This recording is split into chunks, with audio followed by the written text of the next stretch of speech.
I see it.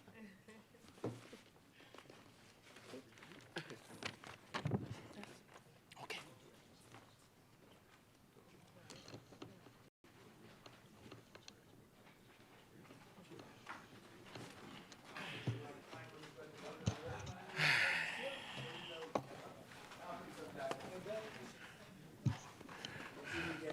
Honorable members, at suspension, we were debating the value-added tax amendment bill. I presume that we are now ready. Let me see. The chair recognizes the honorable member for Golden Gates. I beg your approval to revert to order of business. A member would like to table a resolution. We've gotten the approval of the opposition to do so, if you would be so minded. Thank you, honorable member. Sinat? Opposition doesn't have an objection, Madam Speaker. We're returning on Tuesday to continue the mid-year budget debate, so I'm not sure which day would come back, if we're coming back next week to debate this resolution. The chair recognizes the honorable member for Golden Gates.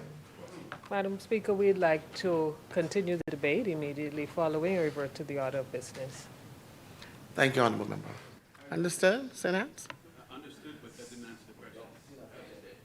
We're continuing mid-year Tuesday. On Tuesday. So the resolution will be debated on Wednesday, God's willing. You and I survived that. I will survive in heaven over here, Madam. Yes, sir. Yes, sir. Pray for me too, okay? Honorable. Understand that the member was asking about the resolution, when it would be debated. Is that what I'm understanding? Yes. Okay, yes. Once we conclude the VAT amendment bill and the midterm budget debate, then we will resume with the resolution debate. Thank you, honorable member. We will now revert down the order of business, huh? God knows this. Okay. I do. Okay. The chair recognizes the honorable member for Garden Hills. Thank you, Madam Speaker. Madam Speaker, I beg leave to give notice of the following. Resolution approving the conveyance of the Bozane land to the minister responsible for housing for a minimal amount of $10 Bahamian. Whereas, by a deed of exchange dated the 27th day of June AD 2025 between the Treasurer of the Commonwealth of the Bahamas and the corporation sole established under Section 401 of the Ministry of Finance Act, Chapter 23, Revised Statute Law of the Bahamas in 2000, the Act, and Harold Road Properties Limited, a company incorporated under the laws of the Commonwealth of the Bahamas. The company transferred to the Treasurer all the certain piece or parcel of land thereafter described in the first schedule attached hereto, the Bozane land, in exchange for a Crown grant of 80 acres thereabouts on the islands of Abaco. And whereas the Treasurer wishes to transfer the fee sample of the Bozane land to the Minister responsible for housing in order to regularize the title of the Bozane land. Now, therefore, be it resolved that pursuant to Section 5.3 of the Act, that the Houses approves the conveyance of the Bozane land to the Minister responsible for housing for a minimal amount of $10 Bahamian. Thank you, honorable member. Order that the resolution be brought up.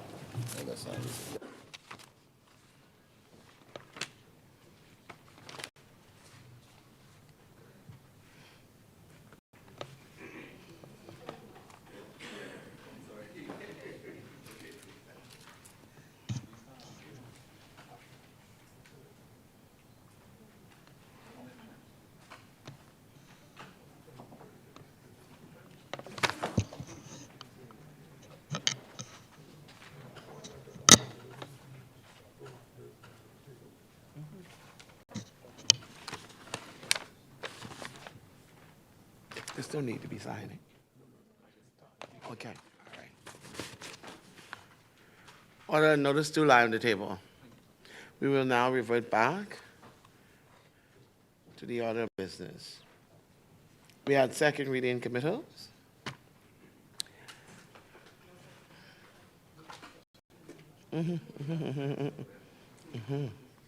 Honorable members, I see here we have 16 more members.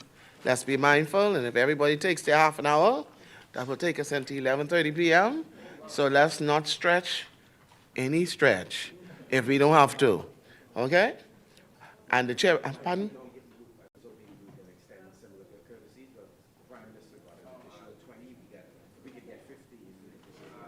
The Prime Minister got an additional 20 minutes? Well, I was, no, I wasn't here. Who made that decision?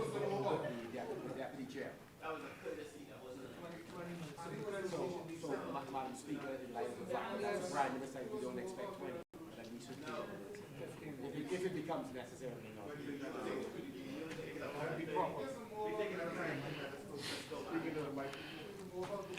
Honorable members, I don't mind giving courtesies. And first of all, I wasn't here because I would never extend a courtesy that lengthy, okay, by me. But let me say this, let me say this. Not the same time for tit for tat, okay? Let's get the people's business and let's move on. So if it comes to a point and you're staying on track to what it is that we're debating, I will afford. But if you're all over the place, what does it mean? It's just what I said. If you're all over the place and not staying on track with what is being debated here today, then we will divert. This is the VAT amendment bill and midterm budget. So let's stay on track, okay? For what we're debating. So the chair now recognizes the honorable member for Marco City. Thank you very much, Madam Speaker. I thank God for this opportunity once again to be in the House of Assembly to represent the people primarily of Marco City, but by extension, Madam Speaker, Bahamians across the length and breadth of the Bahamas. As we debate the VAT Amendment Bill, Madam Speaker, as well as to comment on matters arising out of the midterm budget presentation. Madam Speaker, I'd like to begin by extending condolences to a number of families who are grieving today in the Commonwealth of the Bahamas. I'd like to extend condolences to Violet Stewart's family and to Dwayne Watson's family, to the family of Yolene Henry Joseph, to the family of actress Lewis, to the family of Raquel Pinder, Dennis Russell, and to the family of Annette Reed and Claretta Forbes. Our heart also goes out, Madam Speaker, to the family of Arna Carey and Cassidy Capron. Madam Speaker, while we have commented previously, we also wish to extend condolences once again to the family of Bonnie Baisden, iconic sports personality in the Commonwealth of the Bahamas, and to the mother of our brother Howard Johnson, Emily Petty, who's had an incredible impact throughout the Commonwealth of the Bahamas. Madam Speaker, I had the honor of attending the funeral of 16-year-old Grace Cooper on Friday. I attended many funerals, Madam Speaker, in that hall in the Jubilee Cathedral, and those who know Jubilee know it's a sizable church. I've never on a Friday or a Saturday saw so many people who've gathered to celebrate 16-year-old Grace Cooper, a motivational speaker, someone who ministered the word, who was involved in dance ministry, on so many different levels. She impacted people not just in Grand Bahama, but overseas as well. And so we would miss all of them, and we pray for their family that God would provide peace in the midst of their moment, their hour of sorrow. Madam Speaker, a lot has been said already today, though a few presentations have passed. Before I get into my substantive debate, Madam Speaker, I wish to address a few of the issues that have been raised, Madam Speaker. Madam Speaker, in Grand Bahama, in the midst of this midterm budget, there are a number of very pressing issues that continue to plague residents from east to west and Freeport in the center.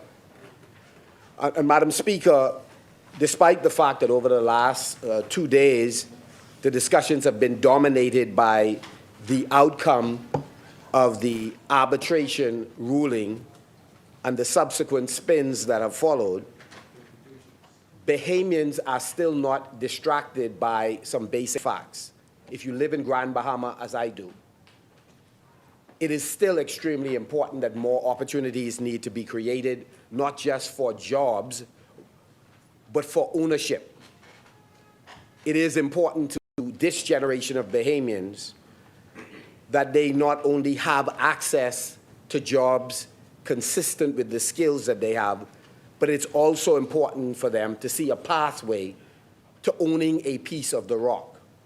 It is regrettable that no less than the Deputy Prime Minister of the country echoed the famous words that he will focus on ownership in the next administration. I remember some similar words, Madam Speaker, when we were in government. Madam Speaker, again, Madam Speaker, it isn't a tomorrow or next term issue, Madam Speaker. Ownership is a right now issue for every single Bahamian who aspires to own a business of their own, to own a home of their own. And policymakers, I believe, are sent to this place not just to facilitate employment, but ownership. And so, Madam Speaker, Grand Bahamians are equally concerned about the state of health care and the fact that today, if you're trying to get an MRI in Grand Bahama, you have to fly elsewhere, to New Providence or some other jurisdiction in order to have it done. That's what we're facing every time we sit down with our constituents to help facilitate their travel elsewhere. We're still faced, Madam Speaker, with the issue that we do not have a proper way to dispose of bio waste, Madam Speaker. It's not been corrected. This is an excellent opportunity, Madam Speaker, and had I been in this chair, we would have facilitated entrepreneurs on Grand Bahama having those businesses stood up in order to provide that service, Madam Speaker. We still don't have a morgue that is completed.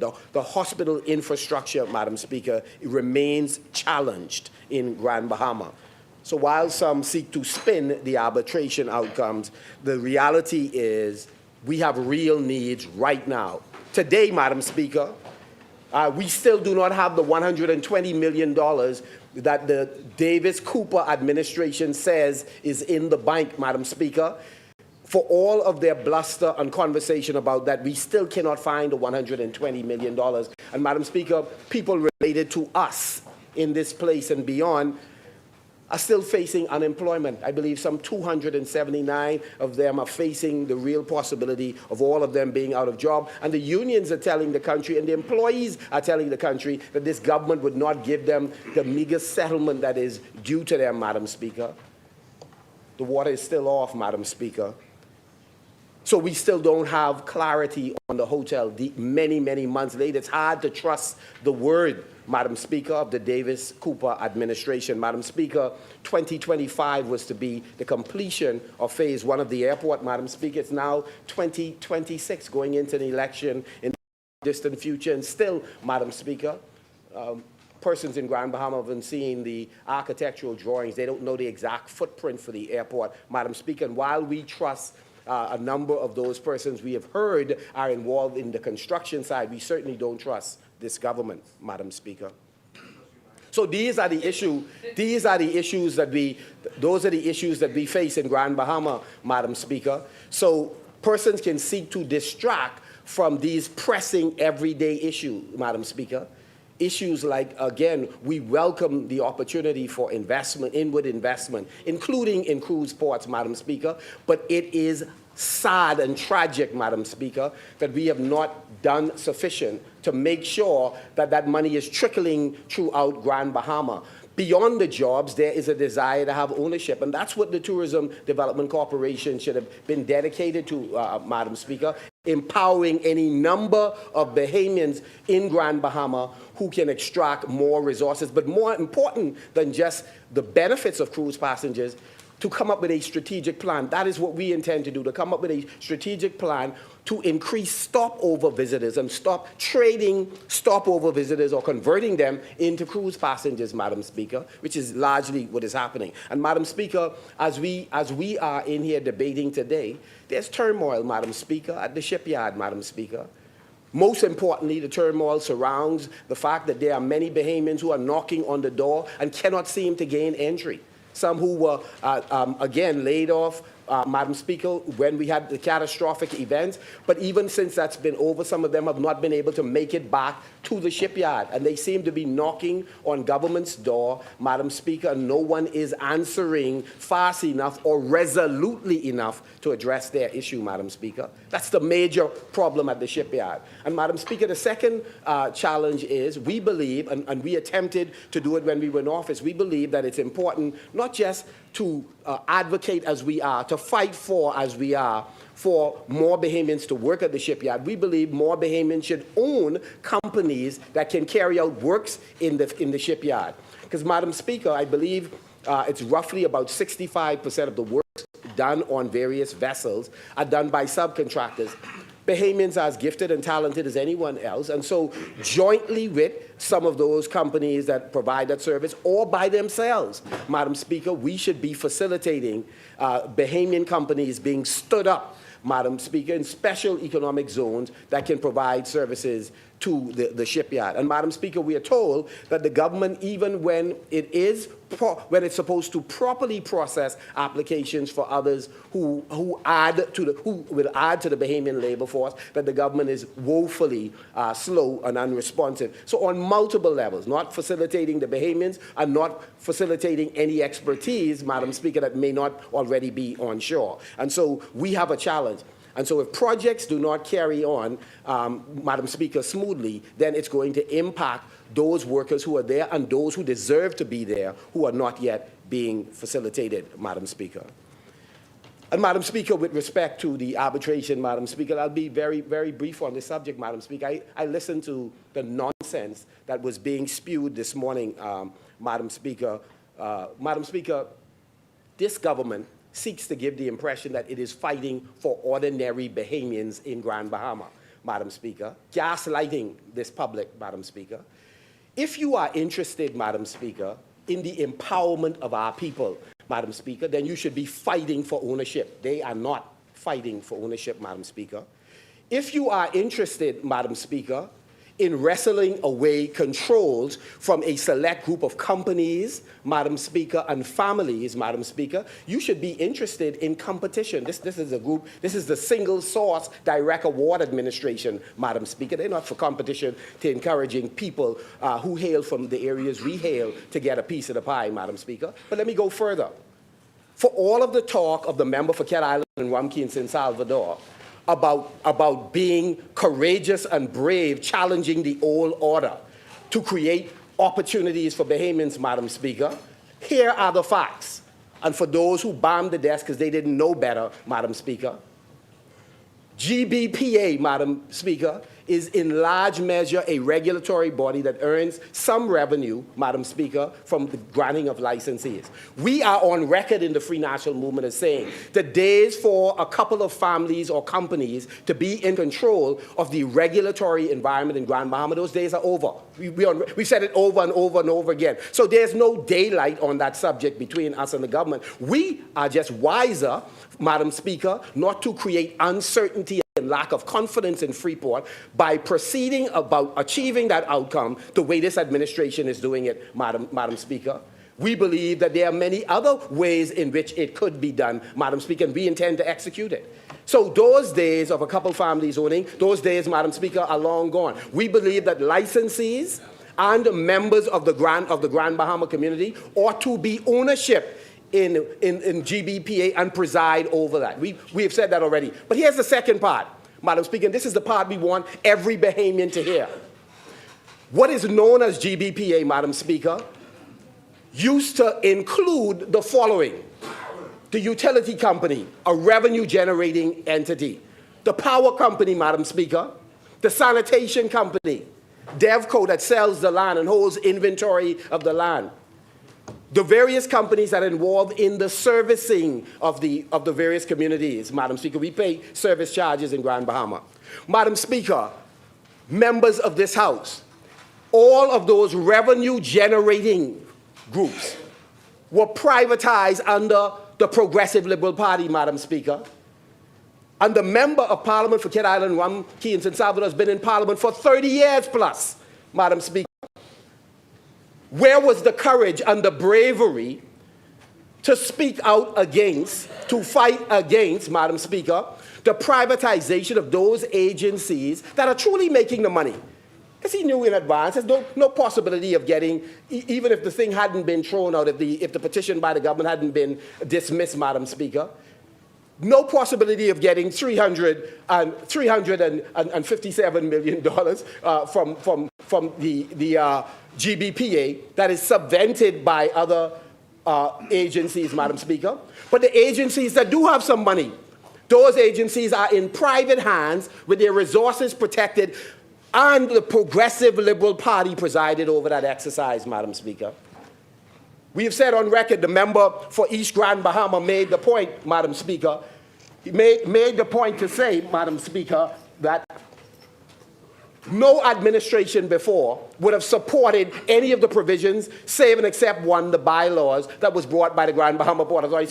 So this nonsense that the government is running on with, as if it has accomplished something. The counterclaims, Madam Speaker, were dead on arrival before the initial petition was brought by the government. So there's nothing here. So when we talk to our constituents, and we know we have more credibility than this government in Grand Bahama, Madam Speaker, we live there and we work there, and we work for all Bahamians, not just F&Ms, Madam Speaker, but I'll stop there, Madam Speaker.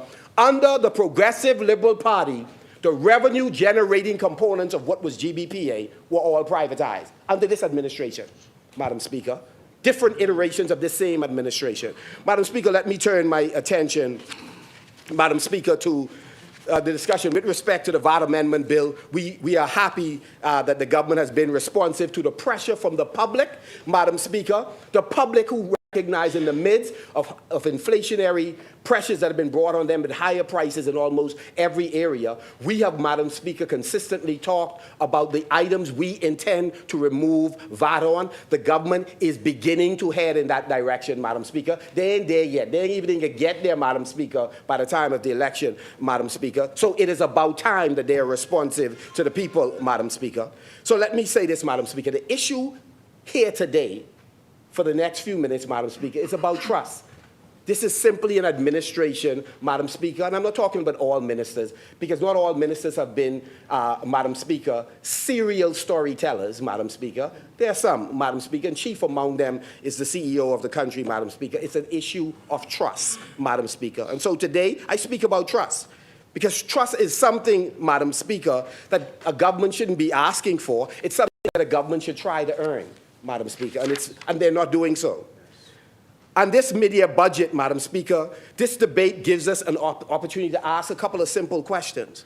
But the principal among that is, has this government earned the trust it's now asking the Bahamian people to extend to them, Madam Speaker? Every time you raise a question of the member for Kid Island, what you often hear, Madam Speaker, is just wait and see.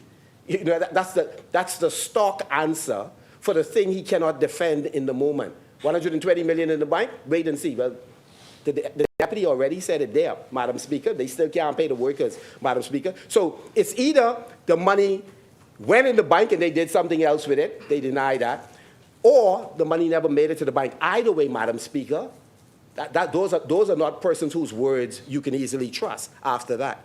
So, Madam Speaker, let us apply a couple of tests on whether or not they ought to be trusted. Can you trust them, Madam Speaker, to pay their bills? Revenue has increased significantly under this administration, Madam Speaker. And yeah, we know some of it is because of VAT on all kinds of things it shouldn't be on, like, you know, health care services and education, Madam Speaker, and feminine hygiene products and baby products, et cetera. But revenue has gone up, Madam Speaker, no doubt about it. And so the question is, Madam Speaker, if revenue has gone up dramatically, what in heaven's name are they doing with the money, Madam Speaker? By their own budget documents, the government is now collecting more than $1 billion per year since they first took office. $1 billion more, I'm advised.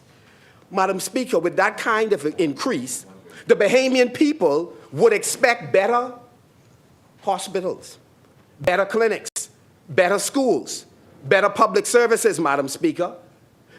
Illutrians would expect that their water and light matters would have been dealt with. My child would have expected that it was dealt with, Madam Speaker. We would have expected better roads at better prices than we're getting today, Madam Speaker. Madam Speaker, we have seen police officers, Madam Speaker, worrying about health insurance coverage, Madam Speaker, being in arrears and not being able to get the quality of service for their children. And if you joined recently, well, God help you, Madam Speaker. We would have expected immigration officers and customs officers, Madam Speaker, for the needs that they are expressing consistently to be addressed. We would have expected, Madam Speaker, that NHI providers who have been waiting for months to be paid, Madam Speaker, that they would have been paid.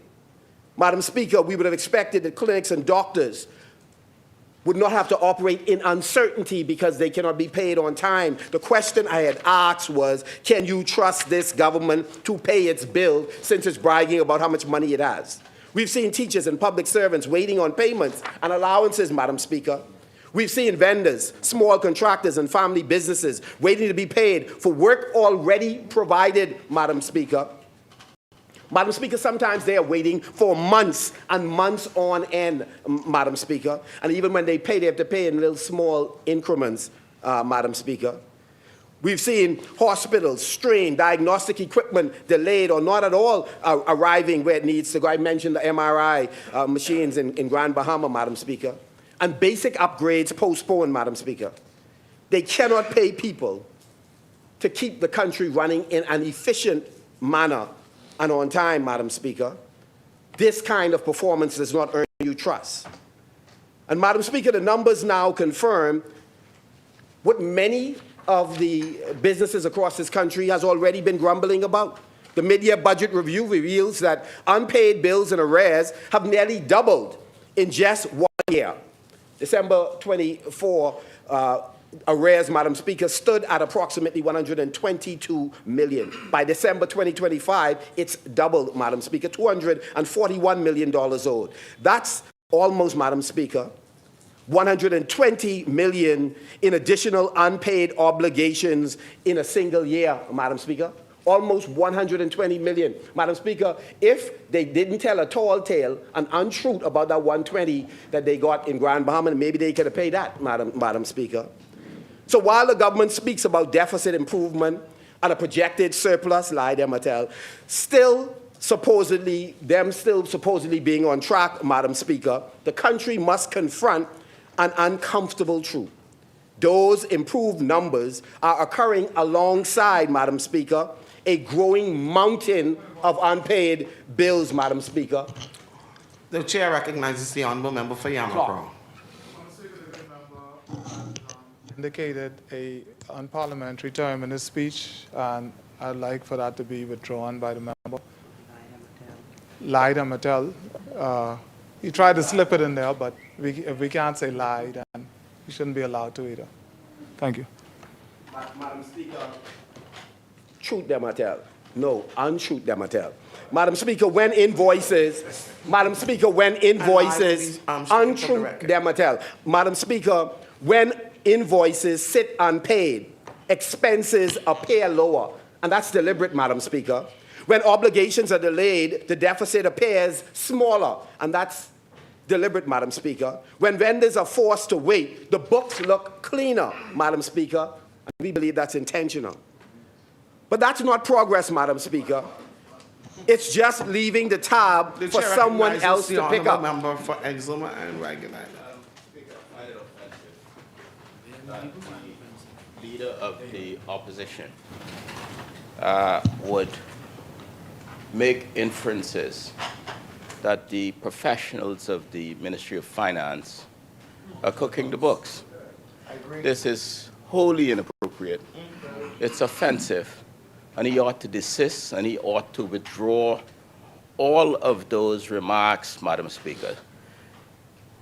he must understand, as we've been saying all along, that when we as parliamentarians speak, the world listens. So he is calling into question the credibility of the numbers of the country prepared by the technical professionals of the Ministry of Finance. It's completely unacceptable. Madam Speaker, let me say clearly, I'm calling into question them, how they behave. I'm not calling into question the professionals. I'm not calling into question the numbers. I'm saying, when you claim that you are, that again, the deficit is closing, Madam Speaker, and then we see the numbers do something totally different. When you claim that you're headed for surplus and there's no evidence of it, Madam Speaker, we are saying, in our opinion, Madam Speaker, it is intentional. That's the point that we're making, Madam Speaker. Honourable member, you must also remember that we have auditors, we have so many other persons that are aligned with the financial world. You can't say the books lie, because the government itself may provide the numbers, but those numbers are scrutinized by the technocrats. So I'm going to have that stricken from the record, and I am making an apology from this place and this space to those persons who are involved. You're apologizing for something that was not said, Madam Speaker. It was said. Let me read it again to you. Let me read it again. When invoices are unpaid. Honourable member, I've ruled on that matter, and I'd like for us to move on. Thank you very much. 120 million in the bank. That's who's trying to defend accuracy, Madam Speaker. Who misled the country on 120 being in the bank, Madam Speaker. When invoices sit unpaid, expenses appear lower. When obligations are delayed, the deficit appears smaller. When vendors are forced to wait, the books look cleaner. But that's not progress. It's just leaving the tab for someone else to pay, Madam Speaker. It is easy to celebrate a surplus when over $241 million in bills remain outstanding. It is far more difficult for the Bahamian contractor who has already completed the work, paid his staff, and now is financing the government because they won't pay their bill, Madam Speaker. It is difficult for the business owner, Madam Speaker, who must manage payroll while the government pushes its obligation forward. It would be one thing, Madam Speaker, if the economy was in some crisis and the government came in here with humility and explained to the public that the monies are just not there. But, Madam Speaker, they're telling a different story. Madam Speaker, they are not facing any such hurricane or pandemic. They just do not have the right priorities, Madam Speaker. More money, less tragedies, and no pandemic, no major hurricane in the way that we experienced it, but yet they can't explain what they do with all this money, Madam Speaker. How can we trust them if they can't even pay bills, Madam Speaker? The second test on trust, Madam Speaker, is can you trust them, Madam Speaker, with your money? And it's a loud heavens no. The Davis administration, Madam Speaker, speaks about surplus and... Honourable member, you're asking if the people can trust the government, you're calling the government corrupt. Madam Speaker,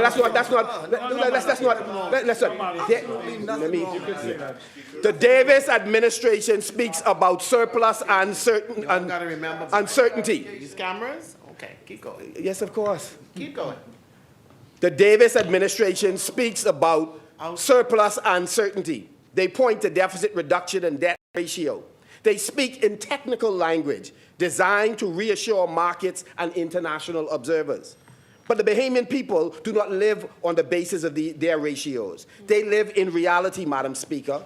Fiscal discipline is not measured only by what you collect. It's measured by what you prioritize and how you spend, Madam Speaker. If you come here and you say you didn't get the briefing on the hedge, and then it turned out you did, Madam Speaker, that's not being trustworthy. If you say you didn't borrow from central bank, and then later on you have to pay interest payments because it's on a loan, that's not somebody you ought to be trusting, Madam Speaker. I can give you many examples, Madam Speaker. And this is where the patterns becomes clear. When it comes to frontline obligations, we hear about process and review, Madam Speaker. But when it comes to insiders and consultants, money moves quickly in this country, Madam Speaker. It moves quickly for some folks. And then when it comes to some contractors, And transparency often trails behind the announcement, Madam Speaker. It takes them a while to share the information. That's why the Ombudsman can't be funded properly. That's why the Freedom of Information Act cannot be fully implemented under them, but we will do it in short order, Madam Speaker. And we'll open the book so the public can see what has been done behind the scenes. When it comes to answering serious concerns, Madam Speaker, raised by oversight bodies, Madam Speaker, the bodies that you just mentioned, Madam Speaker, the response is often defensive rather than corrective. You know, they like IMF one day and hate them the next day, Madam Speaker. Only when it fits in, you know, their little story, Madam Speaker. It was, Madam Speaker, this issue of accountability, when we raise it and put this government up against it, we see why Bahamians have problems trusting them with their money, Madam Speaker. Madam Speaker, the question is, what message does that send to the Bahamian people when you can't fully implement the Ombudsman position? You can't fully execute on freedom of information, Madam Speaker. They came promising many things. The moment you raise it, Madam Speaker, mum's the word. That's not a priority for us now. It was a priority when they were trying to get the people vote, Madam Speaker. Madam Speaker, transparency that exists only in statute but not in practice does not build trust. You do not pass transparency laws and then leave them sitting on the shelf unless you never intended, Madam Speaker, to be transparent in the first place. Madam Speaker, the Bahamian people will see a difference under our leadership in year one, Madam Speaker. They will no longer see substantial expenditure on political consultants, Madam Speaker, luxury travel with groups that are larger than is necessary for the task that they're going to address, Madam Speaker. They will not see the volume of no-bid contracts, Madam Speaker. We will be, as we are now, different than them, Madam Speaker. Too many projects are being approved at one price, Madam Speaker, and all kinds of change orders, they're being finished at a much higher price, Madam Speaker. We must arrest this bad habit in the Bahamas, Madam Speaker. Trust is built, Madam Speaker, on follow-through. They do not have good follow-through. They could break plenty grounds, Madam Speaker. They could get just the initial frame up out of the ground sometimes and all, Madam Speaker, but follow-through is a problem, Madam Speaker. Trust is by turning the lights on and keeping them on, not by talking about transparency while leaving the switch off, Madam Speaker. The midterm budget report should reassure the public that the increased revenue is translating into measurable improvements in service delivery, Madam Speaker, and payment discipline, Madam Speaker, which this government does not have.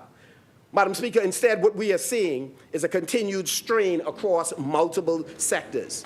People often want to do business with this government on a cash basis, Madam Speaker.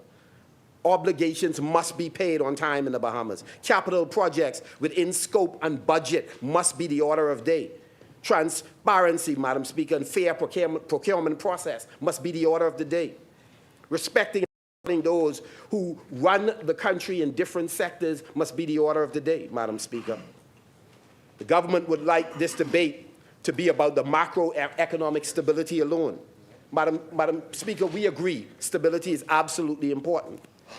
But the Bahamian people are entitled to ask if more money is coming in than before, where is it showing up? Where in Marco City, where in Bamboo Town, where in Angliston is the increased revenue showing up and changing and affecting and improving people's lives, Madam Speaker? It sure isn't showing up in the health insurance area. They still owe at least $100 million. That's just for one vendor, Madam Speaker. We don't know how much they owe to some other. $100 million, Madam Speaker. Where it isn't showing up, Madam Speaker, for many of the doctors and nurses and others who provide services to government and still waiting to be paid. And NHI holds a real promise to help heal our country, Madam Speaker, but people who want to cooperate with government are fearful that they can't get paid, Madam Speaker. Where is it showing up, Madam Speaker? Certainly not in many of the Family Islands community that still struggle to have reliable utilities, Madam Speaker, and basic infrastructure, Madam Speaker.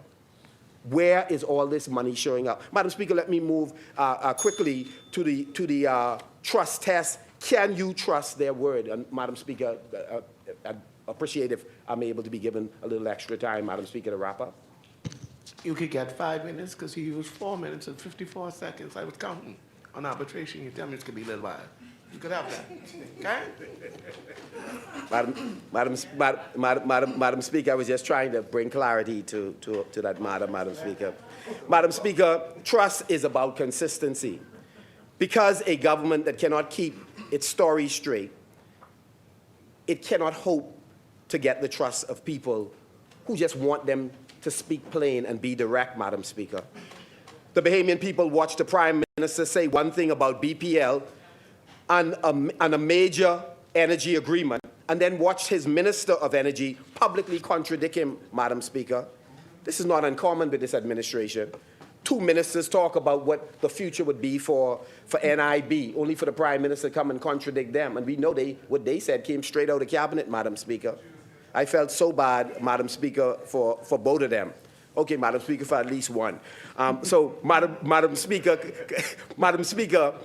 the member for Exuma, Madam Speaker, the question here is, can you trust their word? The member for Exuma said 120 million was in the bank, Madam Speaker. We still waiting on the 120 million, Madam Speaker. The member of Parliament for Exuma, Madam Speaker, contradicted the Prime Minister on the moorings deal, Madam Speaker. Can you trust their word, Madam Speaker? When the country hears two different versions of events from the same cabinet table, confidence collapses. People start questioning everything that they're told. They have bought the hospital, Madam. They bought the power company in Grand, Madam Speaker. They sought to give the impression that it was a fait accompli. It was done, Madam Speaker. They didn't expect that some experts actually speak up every now and again and contradict them, Madam Speaker. And then the mumbling started right afterwards, Madam Speaker. Which leads to the fourth and final trust test, Madam Speaker. Can you trust them for another 5 years, Madam Speaker? Can you trust them for another 5 years? And Madam Speaker, it is a heavy heavens no, we can't trust them for another 5 years, Madam Speaker.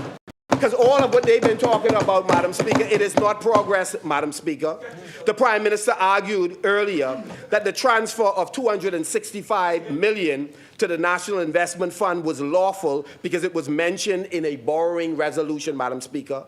But Bahamians should know that this borrowing resolution only gives the government, Madam Speaker, permission to take on a debt, but not to spend the money, Madam Speaker.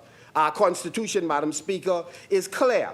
No money can be taken out of the public purse unless the Parliament properly approves it in an Appropriations Act, Madam Speaker.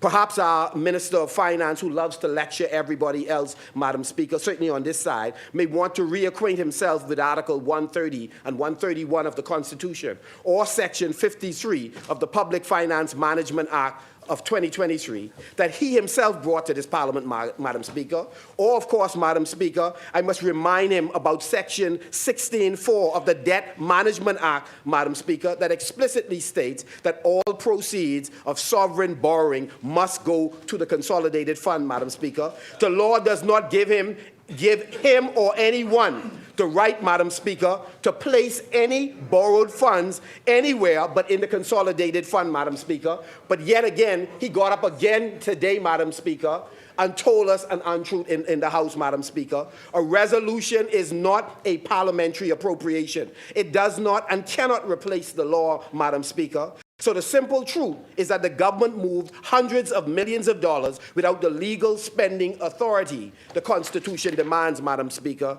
Serial lawbreakers, Madam Speaker. While the resolution provided the government with the authorization to borrow the funds, it could not legally give the government permission by itself to take the funds from the consolidated fund, Madam Speaker. I think that the member for Freetown has indicated before, and this was ruled on, concerning the member determining who are lawbreakers and what the law is. And for the member to insinuate, for the member to insinuate, yeah, but let me finish the point. For the member to insinuate that the government, or actually the state, emphatically that the government over repeatedly as serial lawbreakers is inappropriate. It's wrong, and he needed to correct it and withdraw what you said and then correct it on the floor. You don't intend to withdraw it. And you're talking about inappropriate behavior. And an example, this is the House. Honorable members, I withdraw determination, serial lawbreakers. I will. I already have. I have ruled. If there is more than one time, and it becomes 2 and 3, and I gave multiple examples, the government, knowing that this is the law, did something contrary to the law, Madam Speaker, it becomes a pattern. So I'm saying, Madam Speaker, no, I cited the law. Refute me by going to the law. And so, Madam Speaker, this government has on more than one occasion not followed the acts that govern. Thank you, Madam Speaker. The member is trying to be slick. The member is using terms that he knows is unparliamentary, and he is trying to qualify it and suggesting in his qualification the same term. It doesn't make it right. The member is wrong and should withdraw. He says he refuses to withdraw, which is inappropriate. Honorable member for Yamaka. Honorable members, I've already ruled. It's Right. already stricken. Thank you. Let's move on. Thank you very much, Madam Speaker. You don't have to tarry. Madam Speaker, the government has conveniently used the IMF. On one hand, it's saying the IMF is applauding the work they did post the pandemic, post Hurricane Dorian, since they came to office. The same IMF, Madam Speaker, when it spoke about the energy reform, it again acknowledged that this was aspirational. What it credited, Madam Speaker, is the government seeking to address the issue, not the outcome, Madam Speaker. Because the outcome, Madam Speaker, here are the facts. The facts is electricity cost is higher, Madam Speaker, today than it was in 2021 when they came to government. The second point, Madam Speaker, there is still inconsistent supply of electricity, Madam Speaker. Still, Madam Speaker, inconsistency of supply, not just in the family island, but also, Madam Speaker, in New Providence, Madam Speaker. And then the final point I wish to make, Madam Speaker, is this. Madam Speaker, the government had an opportunity to do something fundamentally different in governance, and it has squandered that opportunity. Madam Speaker, we want to say to the Bahamian people, we will reduce the waste that has become associated with this government, Madam Speaker. We will stop the padded contracts, Madam Speaker. We will reduce the reliance on direct awards and single-source contracts, Madam Speaker. We will slash the budget for political consultants, Madam Speaker.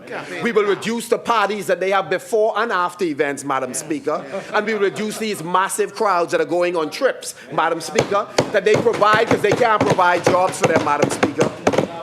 We believe too many Bahamians are working hard for a select group of Bahamians, most of whom are not entrepreneurs, to squander the hard-earned money that they make every single day. And so, Madam Speaker, with those few words, I just simply want to say, Madam Speaker, they can attempt to spin anything they want. What people know on the ground is that life is not getting better under them. So there's no basis to give them another opportunity. And all they try to do in Grand Bahama, Madam Speaker, they are failing. And people believe us more than they believe them in Grand Bahama, Madam Speaker.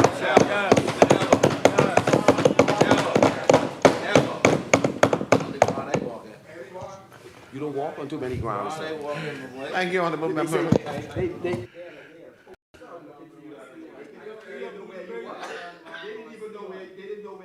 The chair recognizes the honorable member for Central Grand Bahama.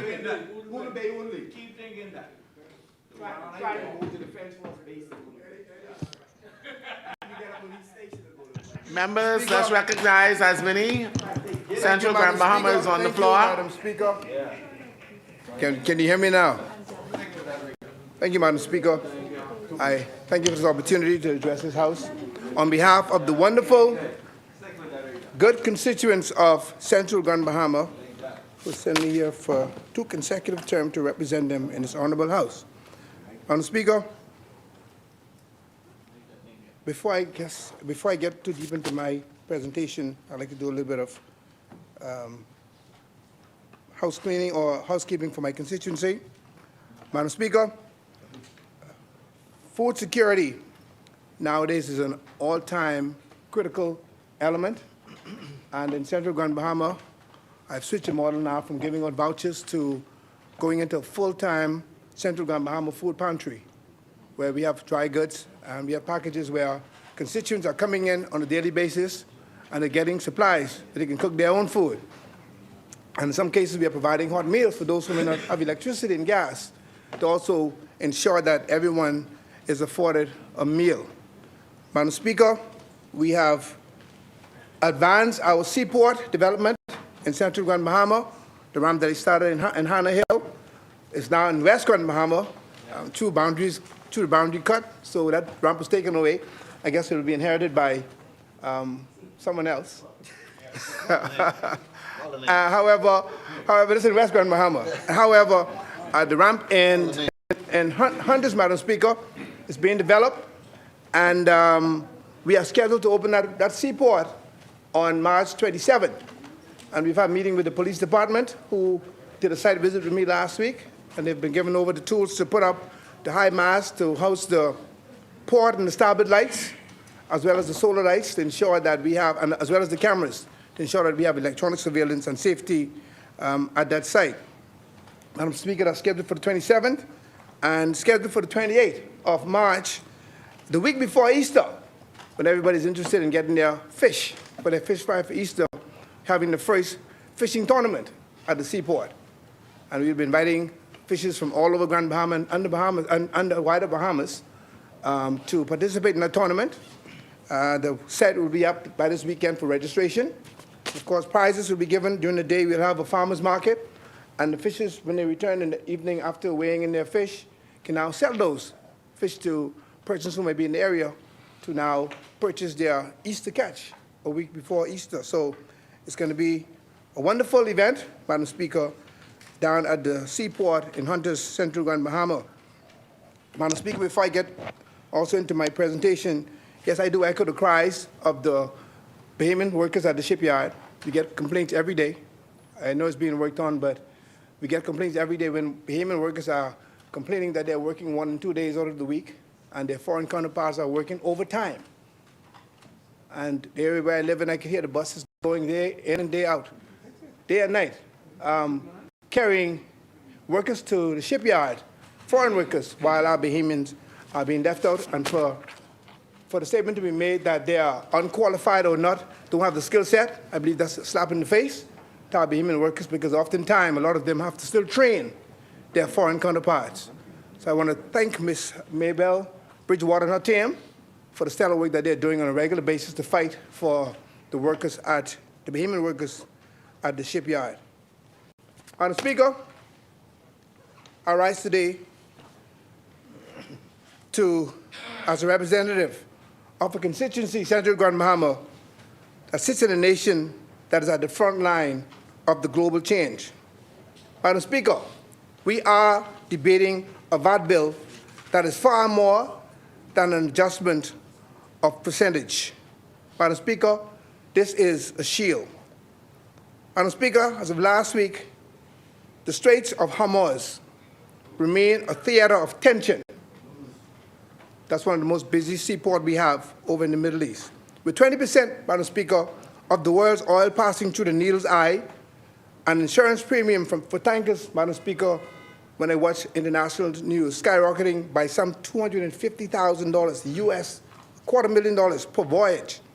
We must realize that a conflict thousands of miles away, Madam Speaker, is a direct tax on the kitchen tables of Waterkey, Freeport, Abaco, Exuma, Bimini, Eleuthera, Nassau, and the whole Bahamas. We, Madam Speaker, are at the doorsteps of North America, more specifically South Florida. And Madam Speaker, when the world's supply chain catches a cold, the Bahamas indeed develops a fever. This, Madam Speaker, bill should be our medicine. Madam Speaker, we must look at the midterm reality. And we heard last week the Minister of State for Finance, a member from South and Central, Andres, when he delivered his midterm communication, basically what I got from that was that we are basically holding the line. Madam Speaker, we saw a midterm deficit of $342.4 million, which is an improvement over last year. The revenue, Madam Speaker, we hit $1.5 billion, and in receipts, up by $66.6 million. In regards to our debt, Madam Speaker, we are managing a 12.4 billion, not million, 12.4 billion national debt. But Madam Speaker, we must be intellectually honest. Our revenue is up partly because our tourism is thriving, reaching for the 75 million surplus by June, but also because inflation, Madam Speaker, is driving up the basic cost of goods, and that is a fact. Madam Speaker, if we collect more VAT because a bag of flour costs more, Madam Speaker, that isn't growth. It is a burden. That is why moving to 0% VAT on unprepared food by April 1st is not a luxury, Madam Speaker. It is a moral necessity to return that inflation tax back to the pocket of the Bahamian people. Madam Speaker, I always have to pivot to Grand Bahama, my hometown where I was born and raised. I will speak briefly, Madam Speaker, about the Grand Bahama Container Port. And I spoke earlier about the Central Grand Bahama Food Pantry. Madam Speaker, we have to now think of the Grand Bahama Container Port as the national food pantry. Madam Speaker, let's talk about Grand Bahama more in detail. It's not a special case, but as a logistical engine of the entire Commonwealth, it exists right in Grand Bahama. Madam Speaker, we have the container port, the deepest and most sophisticated harbor in the entire region. And in fact, we argue that it's one of the largest in the Western Hemisphere. Madam Speaker, in a world of just-in-time delivery failures, we must shift to a just-in-case model. My mama used to always say, an ounce of prevention is worth more than a pound of cure. Madam Speaker, we must be proactive. Freeport unique status, Madam Speaker, we can build a national strategy and a national pantry right on the island of Grand Bahama. Madam Speaker, we should use the CL Business Center to develop massive VAT-exempt bulk cold storage. We must have the capacity, Madam Speaker, to store at least 6 months. And the war is going on, and a lot of us are just looking at it and not paying serious attention to it. But it's going to affect us. We should have the capacity, Madam Speaker, to store at least 6 months of non-perishable and frozen proteins right at the container port. Madam Speaker, if the ships from Florida are delayed by a hurricane or a global crisis, whether it be fuel or because of the war, Grand Bahama, Madam Speaker, my hometown, Grand Bahama, where it sits, should be the warehouse that feeds the nation, and in fact, we could even take care of part of the Caribbean. We have the facilities right there in Grand Bahama. We must think this thing through, we must be serious, and we must be proactive. Madam Speaker, with the 450 million MSC cruises investment signed in January, we aren't just building a cruise port, Madam Speaker. We are strengthening a maritime partner that operates 1,000 container ships globally. Madam Speaker, we must use this relationship to secure our supply lines. This is serious. We need to pay attention to what's going on. Madam Speaker, I want to speak more about the agri-tech and energy nexus. Food security, Madam Speaker, as we all know, it is impossible without energy security. Madam Speaker, in Grand Bahama, we are blessed with sun, but at the same time, we are cursed with high utility costs. That's a fact. We must, Madam Speaker, with respect to our agricultural investment, break the $1 million barrier. This bill, Madam Speaker, must waive the $1 million threshold for agricultural project. A young Bahamian, Madam Speaker, shouldn't need $1 million to get a VAT exemption on a hydroponic container. That's next to impossible. Madam Speaker, we should zero rate all renewable energy components, specifically for food producers. If we can power a farm in East End with the sun, we have permanently lowered the cost of a tomato or a potato. some of the things that Golden Gates listed this morning. Madam Speaker, we now have to look at the mom and pops with respect to the reduction in VAT. They have to now change their point of sale system. Madam Speaker, of course, that is an expensive exercise. So we should propose, and I'm proposing, a one-time VAT credit to help them upgrade their systems for this April 1st transition that we are proposing to undertake. Madam Speaker, we cannot ask them to carry the weight of this reform alone. And Madam Speaker, as usual, I promise not to be too long. Say, praise the Lord. Can I get an amen? Amen. We must embark upon a new period, Madam Speaker, of patriotism. Madam Speaker, we have to look beyond the ballot. The midterm budget tells us that we are fiscally stable, Madam Speaker. This VAT bill tells us we are socially conscious. But our vision for Grand Bahama must tell the world that we are strategically sovereign. Madam Speaker, let us turn the Northern Star into a fortress of food and energy. Let us not use our ports not just to move goods, Madam Speaker, but use our ports to secure our future. Let us feed ourselves. Let us protect our people and build a Bahamas that is resilient, Madam Speaker, that is ready, and that is remarkably strong. Madam Speaker, as I open, and I mention the straits, the drums of war, Madam Speaker, in the Strait of Hormuz are loud. But the heartbeat of the Bahamian people must indeed be louder. Madam Speaker, we are at the crossroads. We can either build a nation that reacts to global crisis or a nation that retools for them. This VAT bill, with my proposed amendments for small business digital credits and energy food nexus clause, is indeed our shield. Madam Speaker, let us turn the gray economy into a green and blue opportunity. Let us make Freeport the breadbasket that it was always designed to be.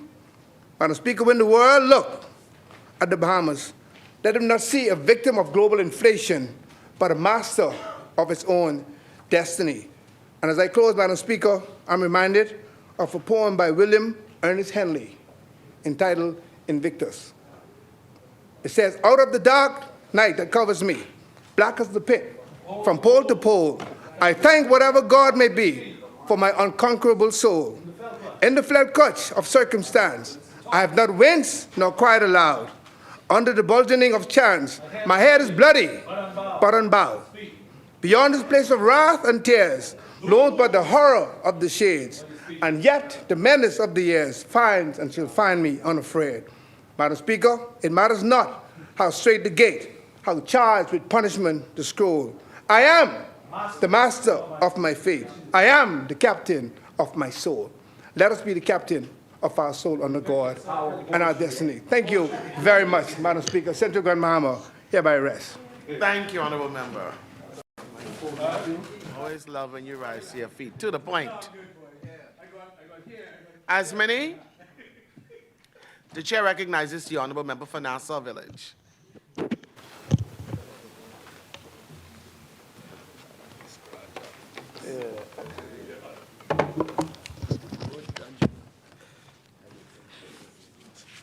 Thank you, Madam Speaker.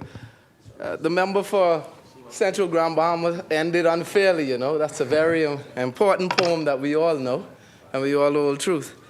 So I'm happy to know he crossed those burning sands as well. But, Madam Speaker, honorable members of this House, I rise once again on behalf of the great constituents of Nassau Village, who have sent me here to represent their views, but also to guide them along the path nationally. Madam Speaker, I rise today not simply to walk through the clauses and the schedules of this bill, but to speak about something far more fundamental: how we as a small island developing state, a small island nation, protect our people in an age of uncertainty, Madam Speaker. We meet at a moment when the cost of living weighs heavily on Bahamian families, when long-standing structural issues like the governance of Grand Bahama demands resolution, and when distant conflicts in the Middle East can rise our fuel bills and grocery prices right here at home. Madam Speaker, in that context, the Value-Added Tax Amendment Bill 2026 is more than a technical adjustment. It is one piece of a broader effort to ease the burden on households, modernize our economic model, and build resilience against global attacks and shocks. Madam Speaker, let us begin with what is before us on paper. On page 2 of the bill, Madam Speaker, the purpose is set out clearly. The amendment to the value-added tax bill exempt qualifying unprepared food items and certain imports on goods from VAT. Clause 1 provides for the short title and also informs that it comes into force on the 1st of April 2026. Clause 2 adjusts Section 6, and it speaks to the wording, clearing the way forward for a broader and more coherent exemption regime, Madam Speaker. But the true heart of this bill is found in Clause 3 and the pages that follow. Madam Speaker, the second schedule also reshapes Part 1, and it offers exempt supplies, and it amends so that wholesale and retail supplies of goods referred to under that same beautiful Part 3, if sold unprepared by food store, is now also VAT exempted. Madam Speaker, Part 2 on exempt imports of goods is likewise amended to exempt the importation of those items listed. And then, Madam Speaker, it comes to the pivotal change, a brand new Part 3.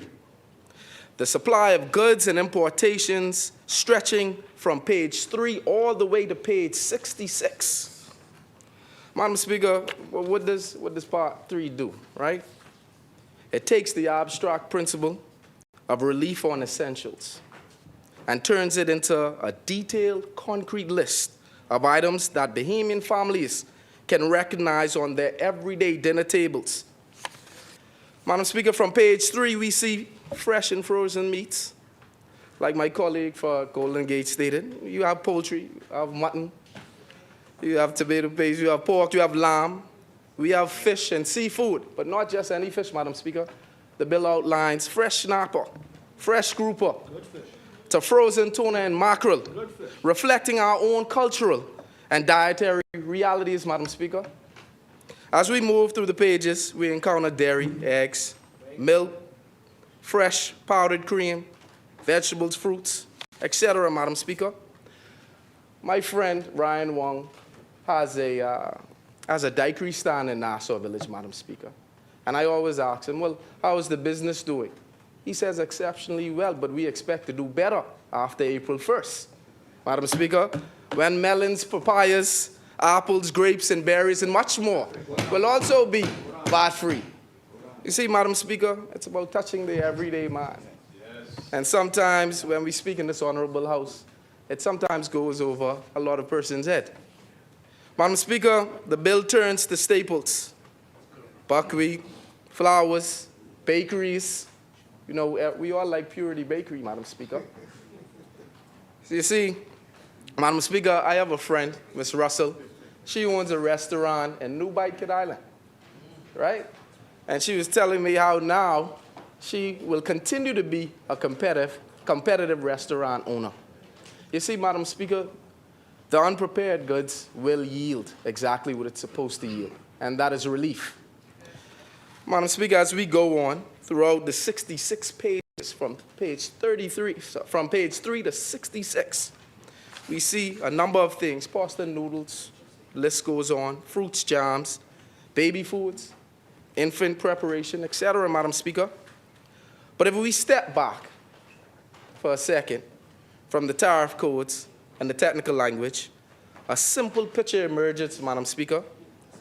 The bill deliberately removes VAT from the core of Bahamian food basket items. Yes. Let me say that again so St. Barnabas could hear me, right? The bill deliberately removes VAT from the core of Bahamian food basket items, Madam Speaker.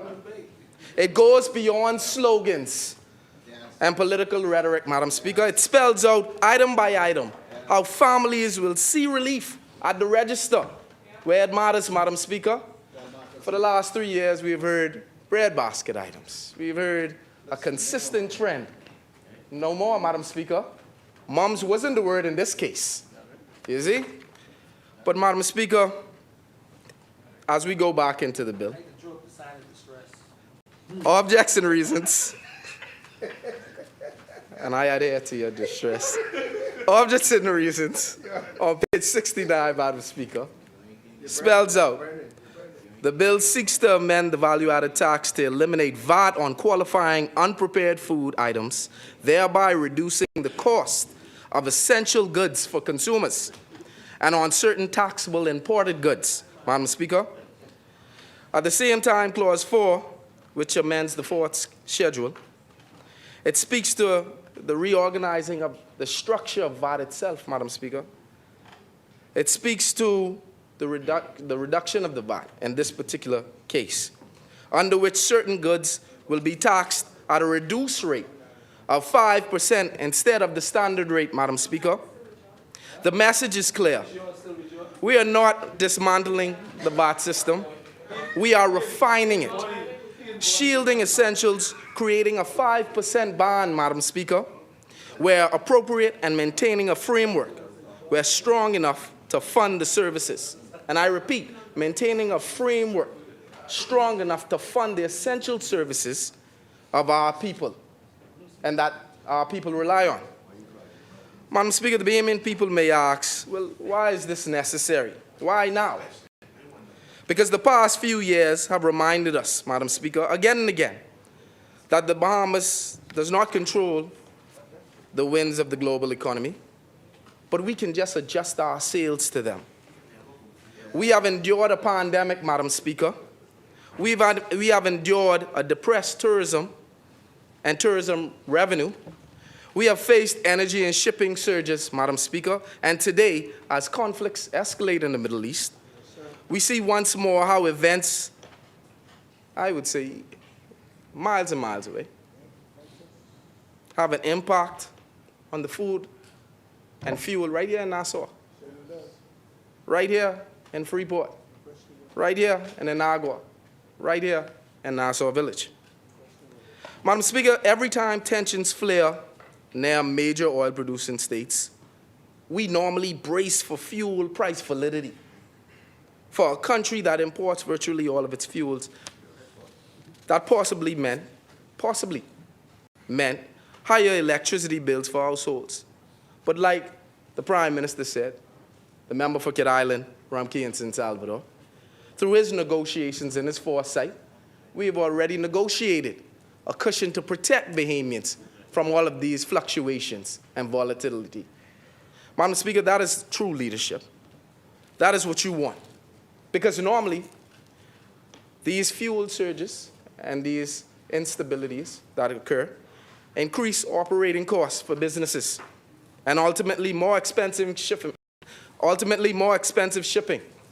on the very goods listed in this very same bill, Madam Speaker: rice, milk, cream, canned foods, cooking oil. Madam Speaker, they would normally also inflate with global disruption.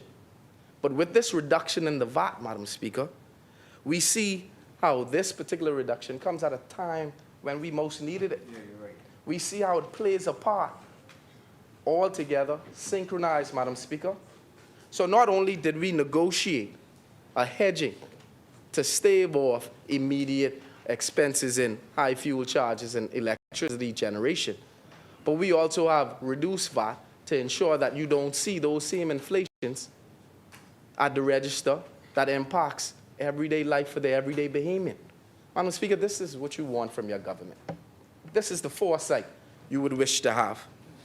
Madam Speaker, every time a shipping lane in the Red Sea or the Eastern Mediterranean becomes a zone of risk, global freight insurance costs rise immediately.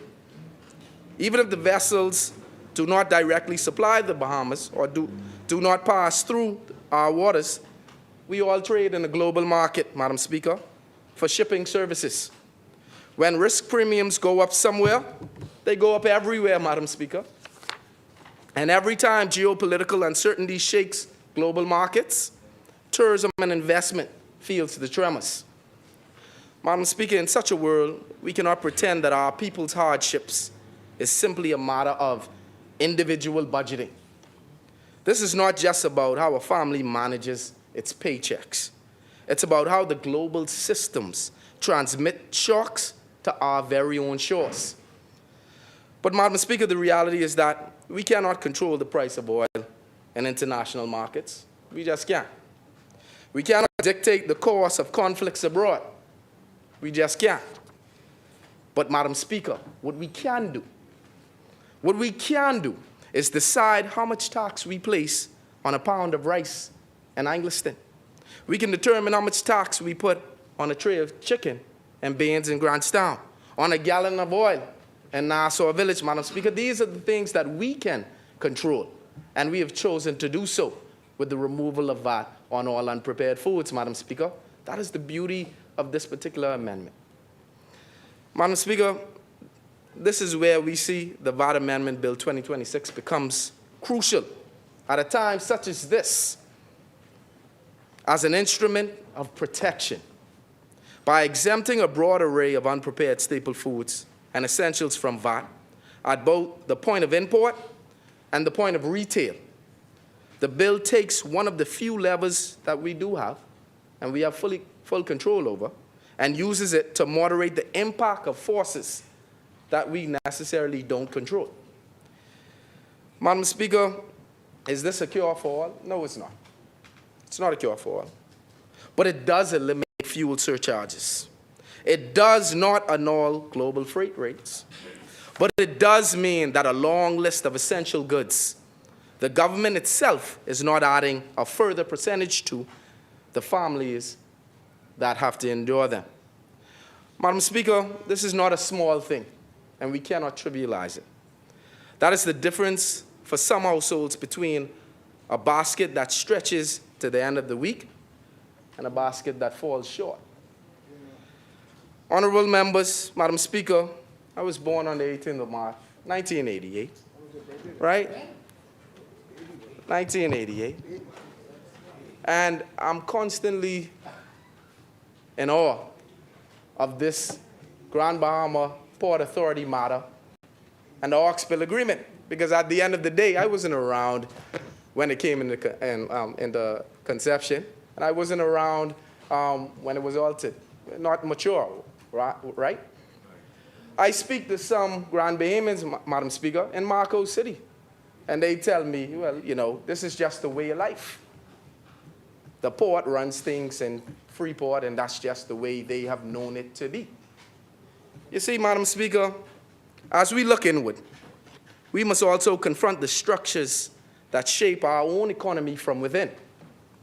And few are more consequential or more emblematic of a legacy issue than the Grand Bahama Port Authority issue, Madam Speaker. But to understand where we stand today, we must cast our minds all the way back, Madam Speaker, to inception, back to 1955 and the signing of the Oxbill Agreement. In that agreement, Madam Speaker, for the edification of viewers, the government granted the Port Authority extensive powers over the designated Freeport area of Grand Bahama, power to plant, power to regulate, power to develop, and alongside those powers, long-term concessions, relief from certain customs and duties, real property taxes, and other imports. At that time, Madam Speaker, this was a bold experiment, right? The idea was to create an industrial commercial hub that would draw in foreign capital, Madam Speaker, build infrastructure quickly, and propel national development forward. And for a season, Madam Speaker, it did. For a season, it did. In the decades following the Hawksbill Creek Agreement, Freeport experienced industrial growth, significant port activity, and population expansion. The island took on a distinct identity as a free port within the Bahamian family. But, Madam Speaker, what was visionary and groundbreaking in 1955 is not so much today. What was visionary and groundbreaking in 1955 is not automatically optimal in 2026. Over time, three persistent problems have emerged, Madam Speaker. Firstly, governance and accountability. The Port Authority exercises, as we know, quasi-municipal authority, but it is not an elected local government, Madam Speaker. This has fueled recurring tension between the desire for local autonomy and national imperative for oversight, regulatory coherence, and the alignment with broader national development goals. Madam Speaker, the second issue is fiscal asymmetry. As the national government has modernized its revenue system, moving to a VAT regime and seeking fairness and efficiency, questions have arisen about the sustainability and equity of continued broad concessions in a specific zone, particularly when economic activity in that zone, Madam Speaker, has not matched its early promises. And I repeat, the reality is that the early promise has not matched what it initially set out to do. So we must, and we had to, revisit the issue. Madam Speaker, I remember visiting Grand Bahama in the 90s, right? 1994. And I mean bustling. You get me? People there, traffic jams. I mean, that's what I was used to. That's my view of Grand Bahama. And then most recently, I visited. And I mean, you couldn't pay for a traffic jam, Madam Speaker. Something is fundamentally wrong when we talk about national development and we talk about the second city's specific development. Madam Speaker, the third issue is economic underperformance and resilience. Grand Bahama has been hammered, Madam Speaker, by hurricanes, global recessions, and shifts in tourism and industrial patterns.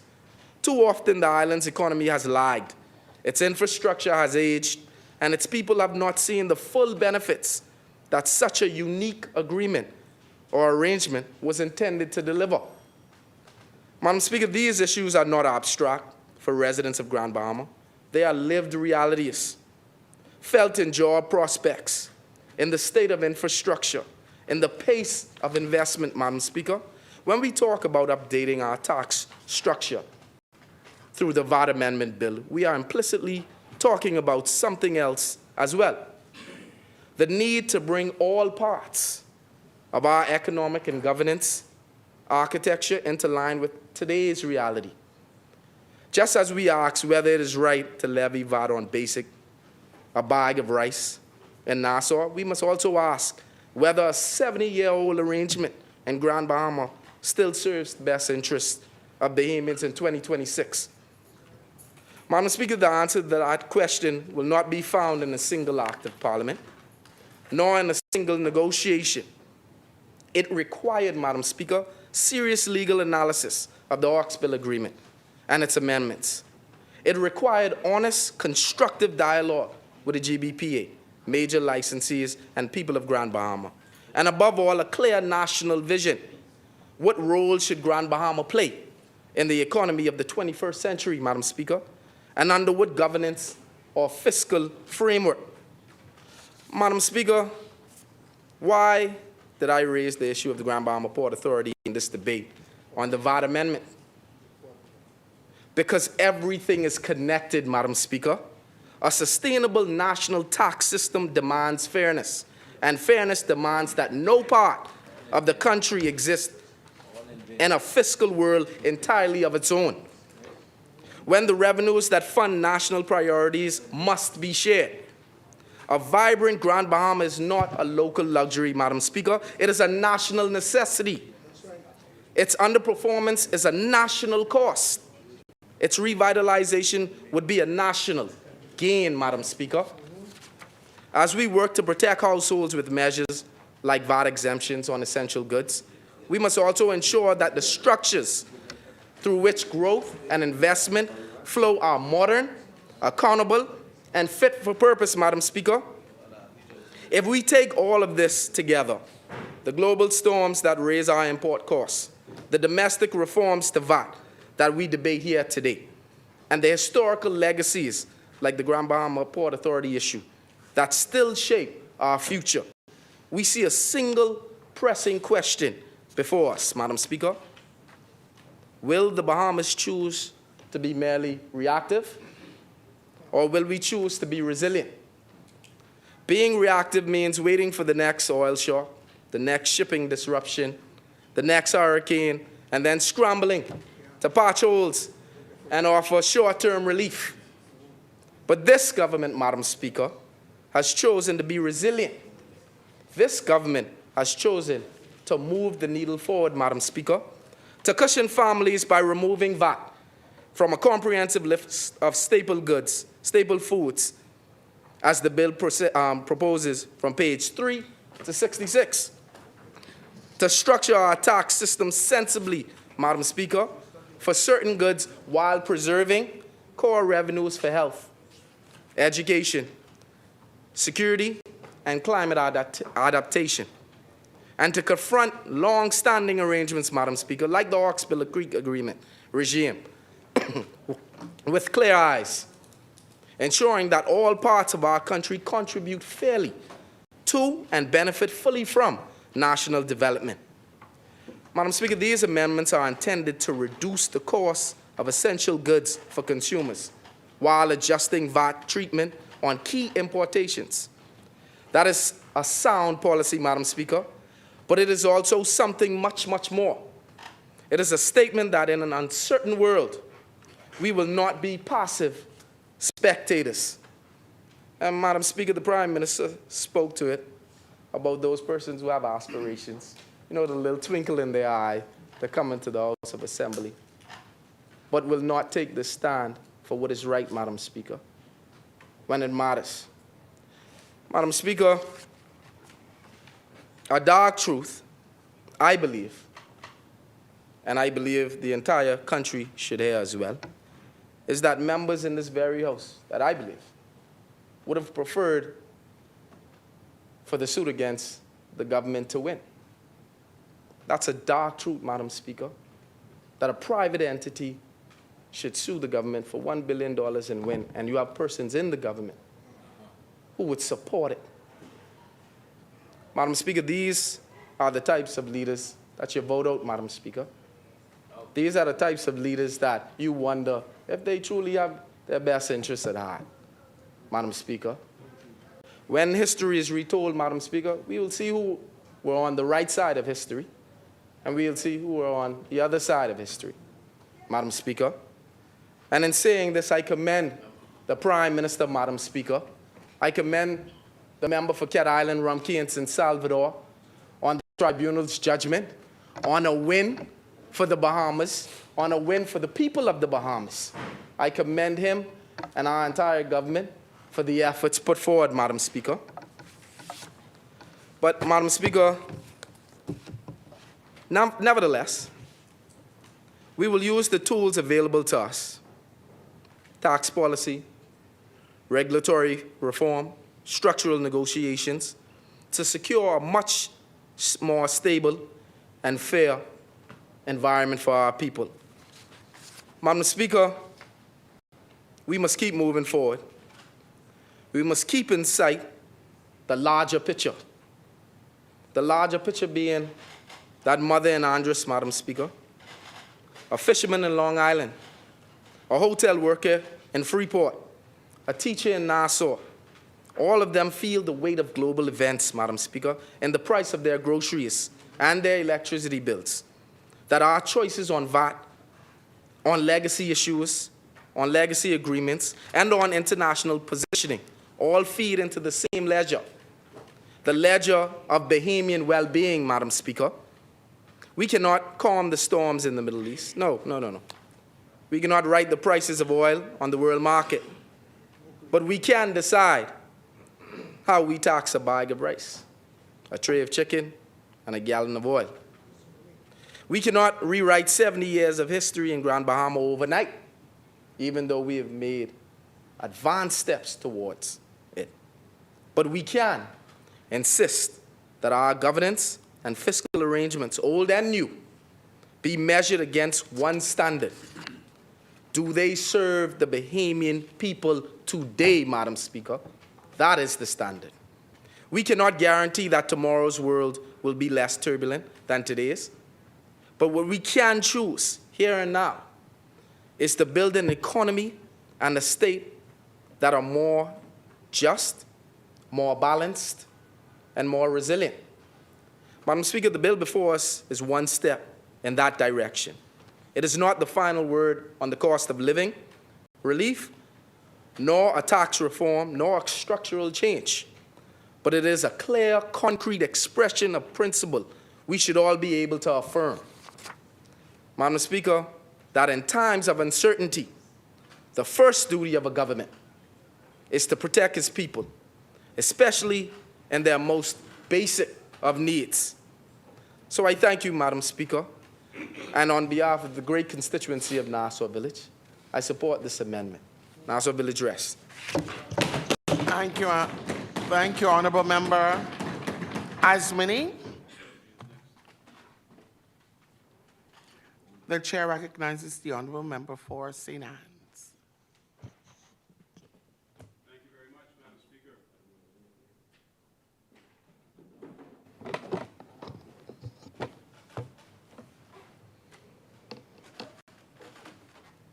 Before I start, I would like to acknowledge a few facts that are true.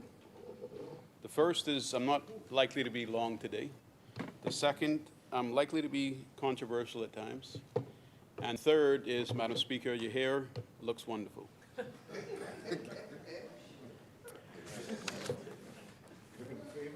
Oh, yeah, you can go late. That's a good start. Madam Speaker, there is an issue with the St. Anne's constituency that I'd like to bring up before I get into the topic, and that is the mass cutting of overhanging trees on the roads. At times, they can get in contact with large payloader trucks, as well as large container vehicles that are, for some odd known reason, more regularly running up and down Eastern Road. There is suspicion that the weight of those commercial vehicles may be causing damage to the underground water and sewage lines. There's a continuous number of leaks that then result in potholes, that then result in additional expense to the government to repair those potholes. Wondering if anybody in government is aware of this cutting going on, in case it is purely a private matter that government is not aware of. Madam Speaker, there's also a remaining issue as we are looking toward election time of the existing road debris, asphalt that was dug up during either the Village Road Improvement Project or during the underground utility repairs that resulted in further paving along Eastern Road, just between the Montague Fish Ramp, St. Anne's Marketplace, and Dix Point. I'm wondering if those areas will be cleared up. There is especially, it's a vacant lot. It's triangular in size that runs from the Montague traffic light to the Shirley Street traffic light and basically to the end of the fish ramp. That area, when used properly, in my opinion, to benefit our fishermen and our marine industries, is what I would call a fishnet park.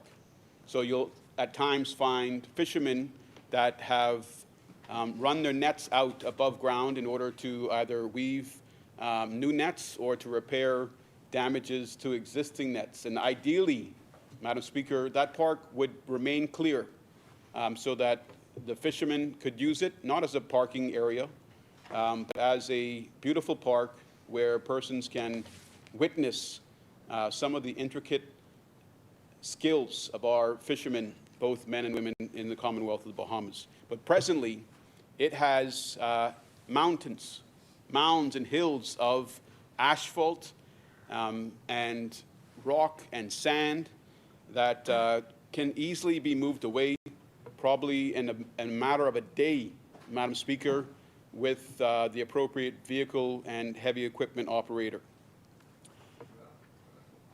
It's immediately to the right of the Montague traffic light. It's a park. It's directly adjacent to the fish ramp. And Madam Speaker, being leader of leader of opposition business, I was unable to attend the funeral of one of my constituents today. It was fortunate for me to see that past representatives were all present in attendance. Those were and included Loretta Butler Turner, former FNM MP for Montague, Richard Lightbourne, former Freetown MP Dianasu Diayer, and the FNM candidate for Freetown, Lincoln Deal. They were all attended the funeral for Louis Sawyer. So I'd like to extend my condolences to the Sawyer family on the loss of their beloved one. Having so many past and future representatives in attendance, along with what I'm sure is a packed church, is an indication of the positive mark you've left in the country you loved.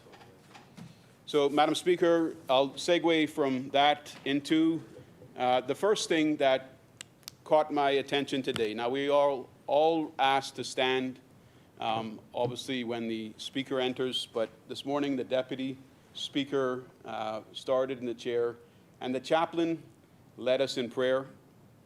And then the prayer, before we got to the Lord's Prayer, steered towards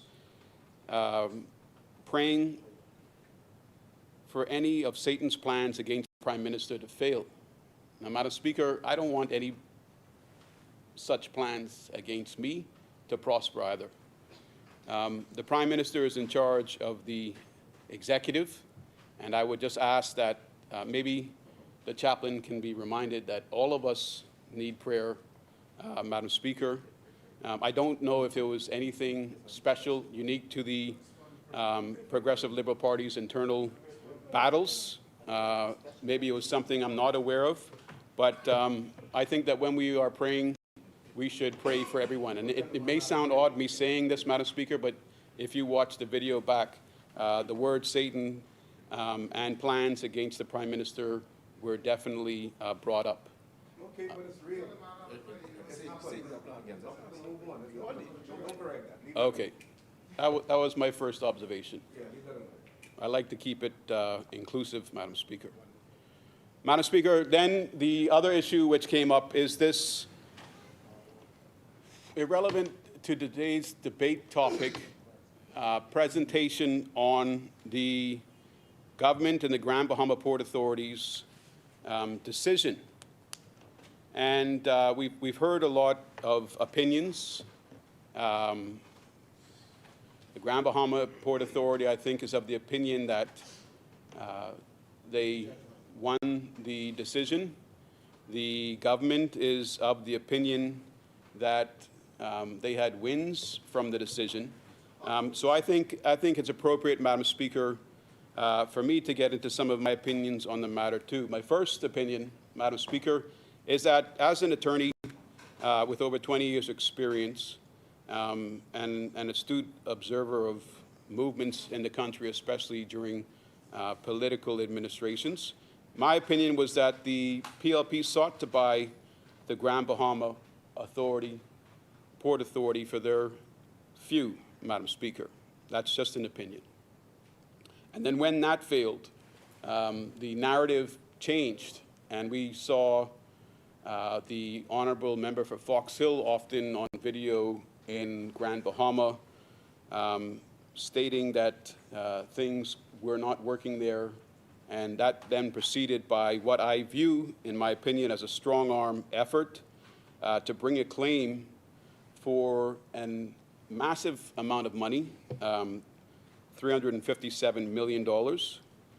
And that, in my opinion, and I think others have even commented on it on the radio today, seemed to be a number that appeared out of nowhere. But imagine if a business was forced out of the blue to pay $357 million, what that could do to the business. I think most businesses would likely consider whether or not they could remain in business.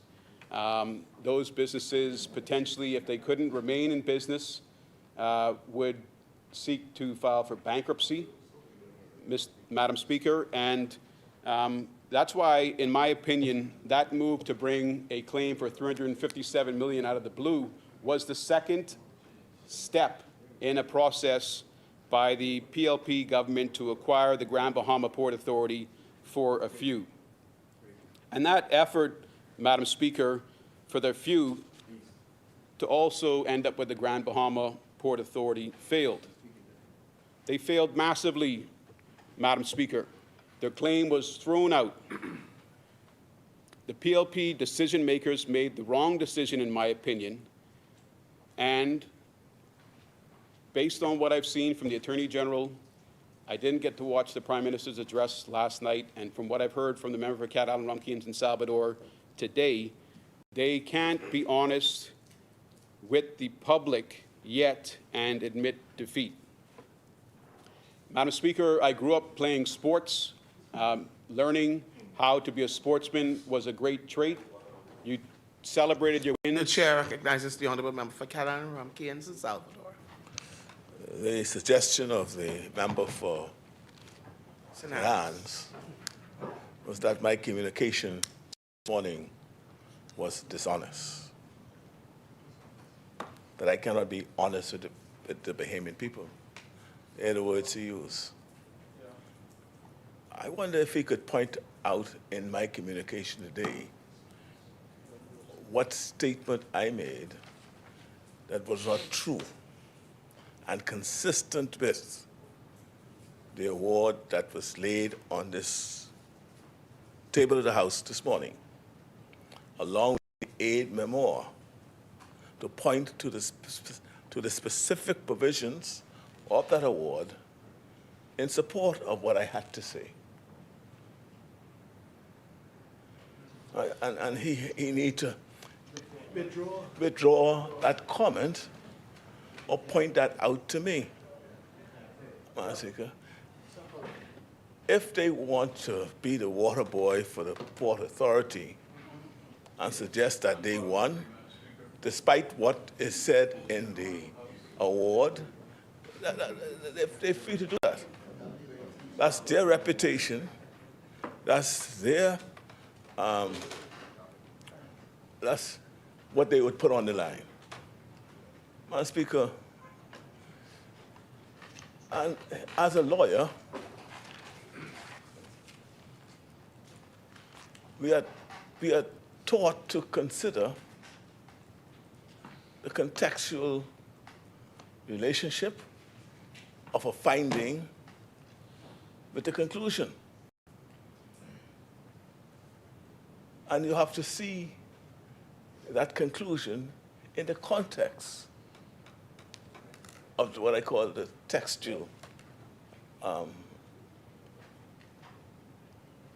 landscape of that ruling. And I don't want to, he was, his senior will probably be very surprised of him. But I only ask him to withdraw any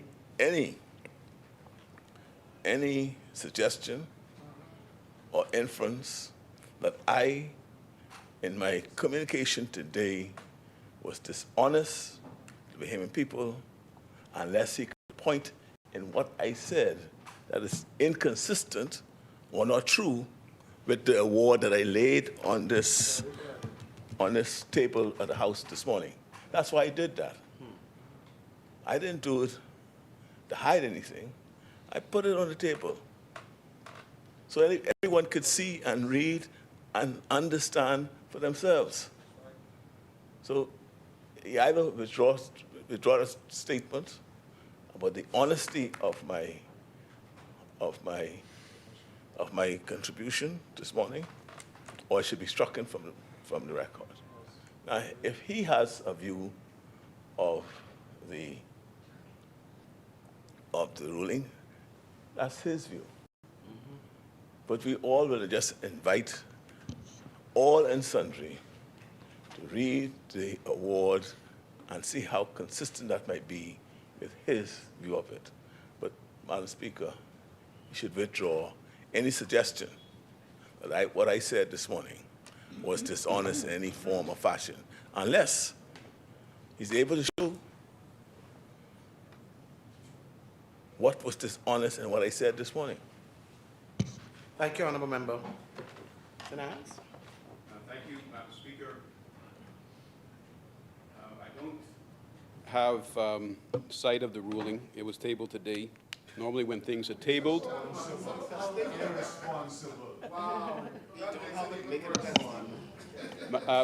Madam Speaker, if through you could ask Fort Charlotte not interrupt.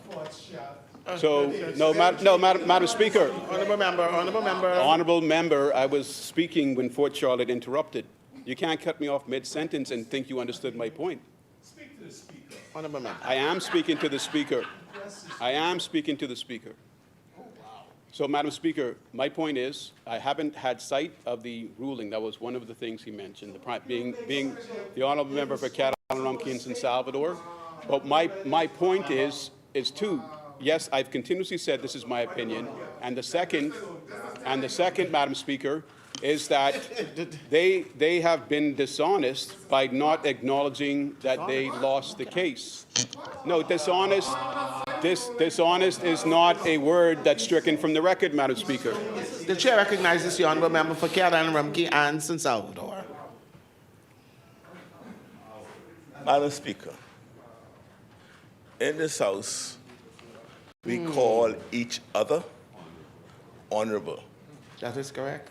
And we are expected to conduct our business in an honorable fashion. Here is a member of this House making an assertion about matters to which he has not even read or seen. Wow. My God. So clearly he's just adopting what he's heard, or just adopting, or just taking, as many has, what was said by the party against government. You see, when I said that, we are government, and he made he said a point earlier about prayers. I won't get into it, but if he is correct in what he said about prayers, he must also appreciate that he's part of government. And it was the government that had the action against the Port Authority. And you, being a part of government, is standing on the side and cheering for us, for the government to lose, and hoping that what I said was not true. That's all they're doing. And there's certain a fact we don't even haven't had the opportunity to read it. That's great. I've never heard that. That's crazy. I think that's when shameful. Honorable Member, I was hoping that you would withdraw, but I am having that stricken from the record. But let's be careful Thank you, Madam Speaker. as we move forward. The Chair recognizes the Honorable Member for Exumas and Ragged Island. Also imputed improper motive on behalf of the government when he suggested Dishonest. that beyond that, Madam Speaker, he suggested that the government had some nefarious intent by pursuing the action, by asserting its sovereignty, and by asking that the government has an assessment on what is owed to the government of Bahamas. He suggested, Madam Speaker, that the government took the action because they wanted to acquire the Port Authority for a few. I find it absolutely offensive, Madam Speaker, and I ask that he withdraw it or you have it expunged from the records. I will have that expunged It is from the absolutely disgraceful, Madam Speaker. I will also have the word dishonest. It's not parliamentary. Okay, so dishonest is no longer parliamentary. I said untruth. Sorry? So, Madam Speaker, just that 1-2 combo from the member for Catalan-Rumkey and San Salvador and the member for Exumas and Ragged Island.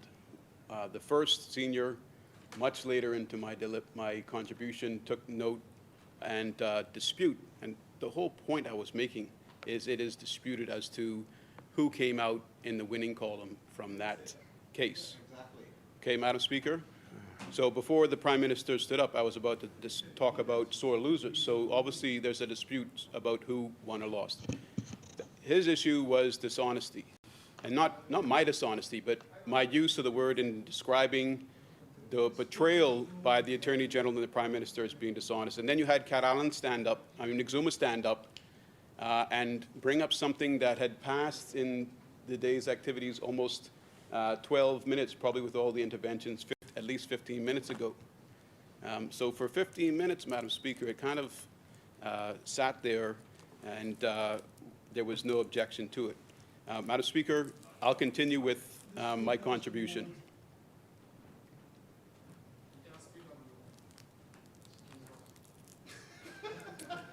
So, Madam Speaker, you have an issue where a claim was made by the government for $357 million. There was no action going on. There was no action between the parties before the government decided in their infinite, and for the record, Madam Speaker, I'm an elected member of Parliament. I'm not an elected member of the executive. The executive makes the government decisions. The executive manages the government ministries. So for Cat Allen Rumkey in San Salvador to lump me in with the decisions of his administration, which I'm not a part of, Madam Speaker, is for the record, Madam Speaker, a point that I'm making. The decisions of the current executive are not my decisions, Madam Speaker. So they decided that they would bring an action for $357 million, and that was the only thing that began the proceedings. That was the only thing that began the proceedings. And then there was a big, Madam Speaker, if you could let the senior member of Parliament for Charlotte be reminded that you're not to interrupt members when they're on their feet. The chair recognizes the honourable member for Yarmouth. Madam Speaker, the bill that we are debating is the VAT amendment bill and the mid-year budget. The member has admitted on his feet that he has not read the ruling, and yet he continues after 13 minutes on his feet to speak on something which he haven't read. And this is not, it's inappropriate, but it is unbelievable. And the minister should refrain from even speaking on a matter which he admitted to the Bahamian people, the member, haven't read, and so the Bahamian people, I mean, to be subjected to this, he is not on agenda, and he is out of order. He has no authority to comment on this matter. Thank you, honourable member. Getting more and more conflicting as they rise to the feet on points of order. One rose to the feet to say that I was a member of the government. Another has just been on his feet to call me a minister, and to say that I have no authority to talk on this matter, Madam Speaker. If I point, would you mind just encouraging persons either to rise to their feet and say something on a point of order, but not sit on their feet heckling from the sidelines?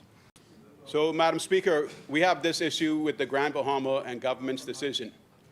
They undeniably have tried to paint it as a win, several wins.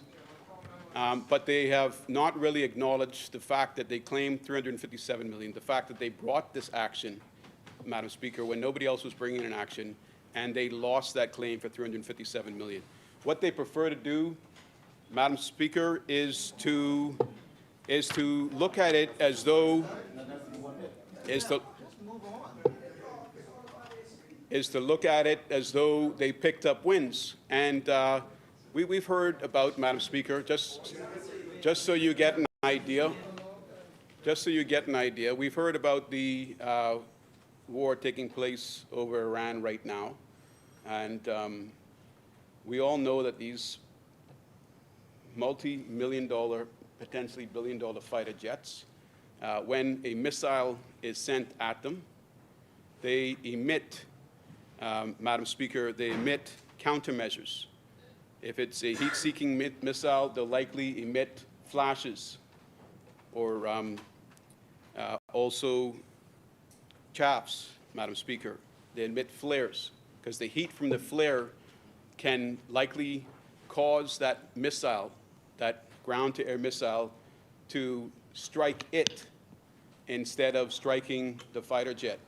And on the ground, Madam Speaker, the persons that shot the missile may celebrate because they see an explosion, but really all they achieved was striking, winning the strike of a countermeasure. The claim by the Grand Bahama Port Authority, Madam Speaker, is for $1 billion against the government. That was a countermeasure. That was a counterclaim. All of these additional issues that the government claims they won were just decisions on clarity. They didn't file the application asking for clarity on those additions. They were simply responding to Grand Bahama Port Authority's claim. So really, they probably caused the country to spend millions and millions of dollars. We know that they have international attorneys on retainer. And while the ruling has been tabled here, I would encourage the Prime Minister, who is the member for Cat Island, Rumkey, and San Salvador, to also table all of the submissions from the Grand Bahama Port Authority and the government during the arbitration tribunal, so that the public can be very aware of all that went down, all that was claimed, and the case that was made. Madam Speaker, the point that I made before, and it fits in with another step taken by the current PLP administration, of their interest in acquiring the Grand Bahama Authority for a few, is supported by this statement, which was proven to be inaccurate, Madam Speaker, and that was for the acquisition of the Grand Bahama Power Company. That was supposed to, I think, close in, say, 30 to 60 days, and someone from the Grand Bahama Power Company came out and said, you know, there's been discussions, but there's no agreement. Nothing's been finally agreed upon. So there you have this sort of out-of-the-blue rush decision to buy the Grand Bahama Port Power Company.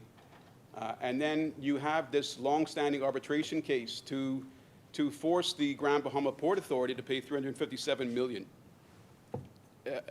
In my opinion, Madam Speaker, these weren't steps taken by the government in the best interests of all Bahamians.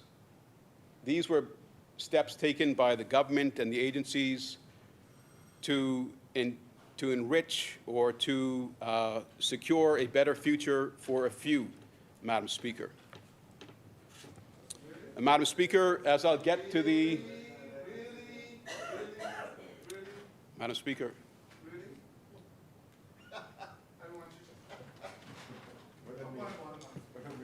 The chair recognizes the honourable member for Yamacraw. It's very difficult to sit and indulge because we're really waiting for the time to pass when the good member would just take his seat, because what he has submitted so far has been offensive, inappropriate, and just, in my opinion, disgraceful. The member has again alluded to securing an attempt to secure the Grand Bahama Port Authority for a few, and this imputation of some special group. And the intentions of Sinans to continue down this road when he admitted that he doesn't even know what's in this ruling. It's laid out for him. He hasn't read it. And we have to indulge him for 30 minutes on his feet speaking off topic. This is just deplorable. He's out of order, and he should withdraw what he is saying or what he has said about this for a few, unless he can prove that there was some intention of some few that the government has sought to take this action for. That is totally inappropriate. Thank you, honourable member.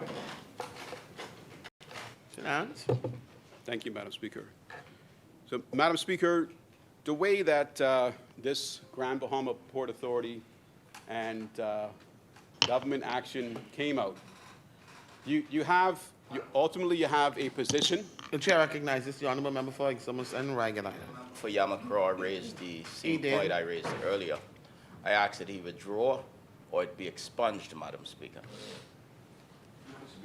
You expunged it earlier, so if you think, if you, and when Yamacraw, for the record, when Yamacraw sat down, you simply said St. Anne's, and I began When again. I say St. Anne's, I'm giving you the opportunity to respond. Well, let me know that. I thought you were acknowledging me to begin again, Madam But Speaker. you know what is ironic about what you said just now? You said I expunged it from the records earlier. So you're saying to me that you came back and you put it, and you defied the order of the chair? Well, I mean, we're I mean, we're not getting much detail as to what you're expunging, Madam Speaker. I mean, all that I you know. came back and you said that I expunged it earlier, prior. Yes. So you came back and you said it again. Yeah, expunged it. What is the, all I know is you expunged when Anyway, when Exuma Ragged Island stand The up. chair you- is expunging you determination that sedans just priorly used, and you know what I am talking about. And please, do not come back and spin the block and put it back on the record again. If you do, there'll be repercussions for that. Okay. Don't do that. So I know of two words, I'm not going to say them, not going to risk the And it doesn't have anything to do with what I just said. You know what I'm talking about. I know what Ragged Island Exuma would like us to be talking about, but I have my contribution, Madam Speaker. I know of two words, Madam Speaker, and I know of an imputation so far. So I'll avoid those for the sake of our relationship, Madam Speaker. Thank you very much for the rules, for the sake of the rules. Madam Speaker, again, if I need to, I can get out my book, but Fort Charlotte, again, has spoken from his seat in such a way to interrupt my contribution. I know you love your constituents. I do. But you're giving me too much love, man. I do. I actually wanted to thank Fort Charlotte the last time he spoke because he concluded saying we're going higher, but he has served the nation in an excellent way for across decades, in some instances, well, in his case, multiple terms across decades. So as one of the wonderful residents of St. Anne's, this is just a very brief acknowledgement. This is just a very brief acknowledgement from me, with all sincerity and flattery that a vote may encourage out of him. But Madam Speaker, he does his best, Madam Speaker, and he's accomplished very much. He's set precedents, and he has, in several occasions, even when uncomfortable, done what he saw as right and best in the interest of the Commonwealth of the Bahamas. Madam Speaker, Sounds good coming from you. as I turn, Madam Speaker, to the actual budget itself, the mid-year budget report acknowledged that over the first 6 months, we're operating in a deficit of over $324 million, and that the arrears and unpaid invoices has doubled year over year under this Davis-Cooper administration. The doubling of those arrears and unpaid invoices, Madam Speaker, has increased by over 98% year over year, and that is nothing to be proud about. There is one last comparison I had with this Grand Bahama Port Authority government decision. It was, you know, the way that the gaming referendum sort of ended up with two different, complete contrasting understandings. The people understood that they voted against legalizing gaming, but somehow the government of the day thought that there was an actual path for them to proceed, almost a win, Madam Speaker. Very similar comparison, and they proceeded with legalizing gaming at the time. We are approaching our elections, and I did indicate that the last time the member for Fort Charlotte stood up, he dropped the incoming ratified PLP candidate slogan, "Going higher." So I think it's within bounds for me to close, Madam Speaker. This is my second matter that I'll address as I close. The last and the second one will be my final one. Gentlemen, you've not been polite in Golden Isles, and you and I have a that's someone from the public, Madam Speaker, in the public gallery. He's talking about a member on the floor. What would the rules typically dictate happen now? What would the rules typically dictate happen now? A member from the gallery has just made a comment about someone on the floor. No. Members in the gallery, we'll ask you to refrain from making comments. You know, that's not parliamentary. But, Madam Speaker, And it's wrong. you'll recall when you'll recall during the Adelaide by-election when one of the PLP operatives cut a very popular video attacking me, and that was fine. She was a lady. That's all fair, Madam Speaker. But I'm not going to sit idly by if a gentleman from Golden Isles is allowed to use names as Waterboy in my direction, Madam Speaker. That's certainly unparliamentary. That's condescending, and he is not a woman. Madam Speaker, I would ask that you... Member, the member was in his chair, in his seat. He Madam was not on Speaker, his feet. we want to maintain decorum in this House. A man can't sit in his chair and hide behind protection by insulting another man. Insulting another man. Make a point, Madam Speaker. Stop. Make a point. Make a point. Make a point is fine. Disrupt, it's against the rules. But to throw a immature comment that you may Honourable have member to... for Golden Isles, please do not call Sedans a water boy again. Okay? Thank you, Honourable member. And I do take note, Madam Speaker, of what you have just participated in there, because after I was told I couldn't say certain things, I did not repeat them. But now that condescending name, Madam Speaker, has been repeated twice after the request from myself was made.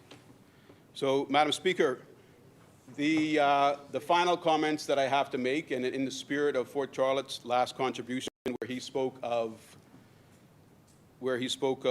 going higher.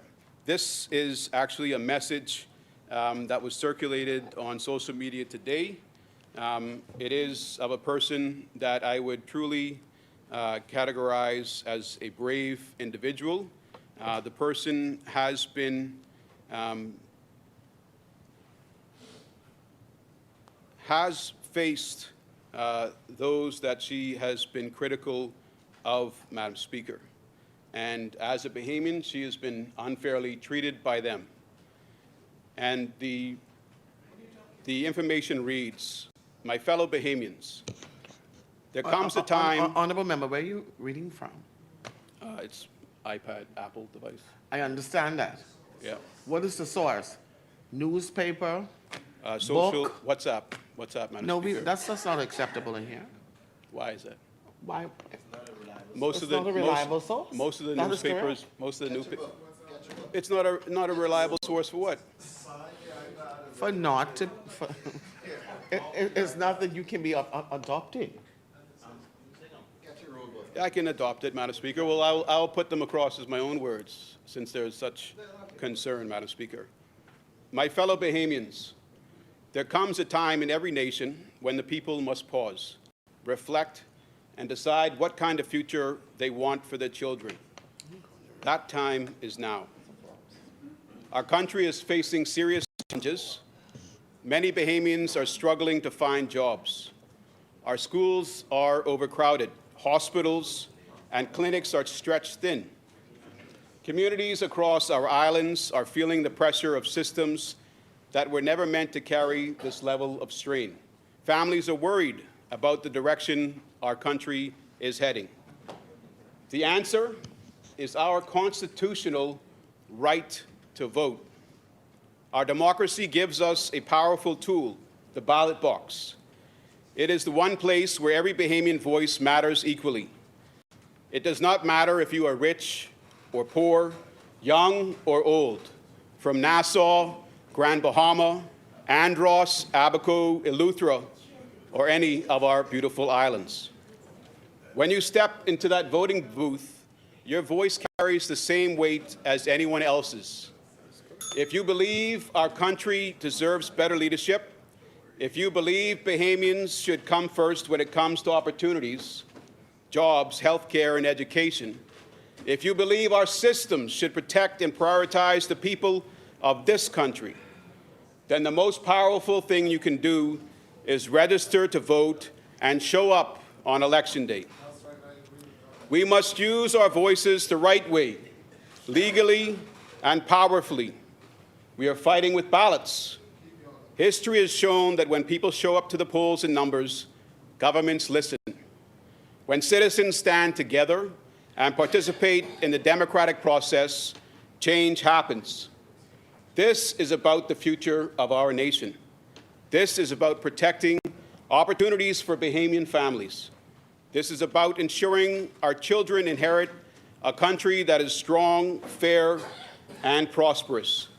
If you love this country, prove it in the most powerful way possible. Register, vote, show up in numbers. Let your voice be heard through the power of democracy. The future of the Bahamas belongs to the people, and together through our constitutional rights, we can shape the path forward. Hashtag go register, hashtag vote them out. And the author, Madam Speaker, was Brittany Harris. Now, Madam Speaker, I'm going to close by giving a scripture reading. And tonight's scripture reading, Madam Speaker, as I close, is taken from the book of Daniel, chapter 2, verse 21. He changes times and seasons. He deposes kings and raises up others. He gives wisdom to the wise and knowledge to the discerning. Thank you very much, Madam Speaker.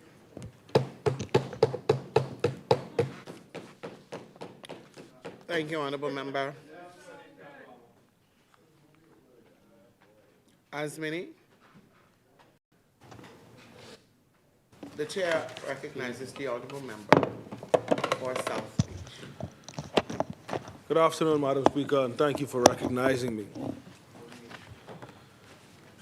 Madam Speaker, this afternoon I commit to you, as I would regularly do, that I don't intend to be long before you intentionally, Madam Speaker. But, Madam Speaker, I believe that when an administration has had the amount of groundbreaking, unprecedented successes as this brave Davis administration has had in just 53 months, despite the enormous challenges we faced when we were elected to office, it could begin to sound almost as if we are coming into this place merely to brag and to poke at our opposers. But, Madam Speaker, let me say now that even if it appears that that is what we are doing, bragging on ourselves, Madam Speaker, that is not exactly the case. We are, however, Madam Speaker, simply seeking to report to the Bahamian people these three things. Firstly, Madam Speaker, that we drafted a blueprint for change with an earnest intent.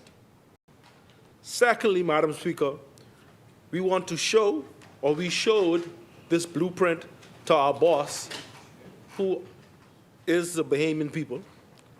And thirdly, we want to say that we, the members of this administration, went to work immediately, Madam Speaker. Immediately, Madam Speaker. Cutting the ground, putting in the footing or the steel, pouring the cement, stocking the blocks, Madam Speaker, and doing whatever is necessary to achieve the desired results. Results like the reduction in crime numbers, Madam Speaker. Results like the lowering of unemployment rates, Madam Speaker. Results, Madam Speaker, that gave rebirth to this roaring economy. And most recently, Madam Speaker, breaking the breaking of the back of the oligarch giant that held our second largest economy in a stranglehold for almost a century. And today, Madam Speaker, today, we are not just reducing for the fourth time value-added tax, but eliminating VAT on food. Just, Madam Speaker, as we said we would.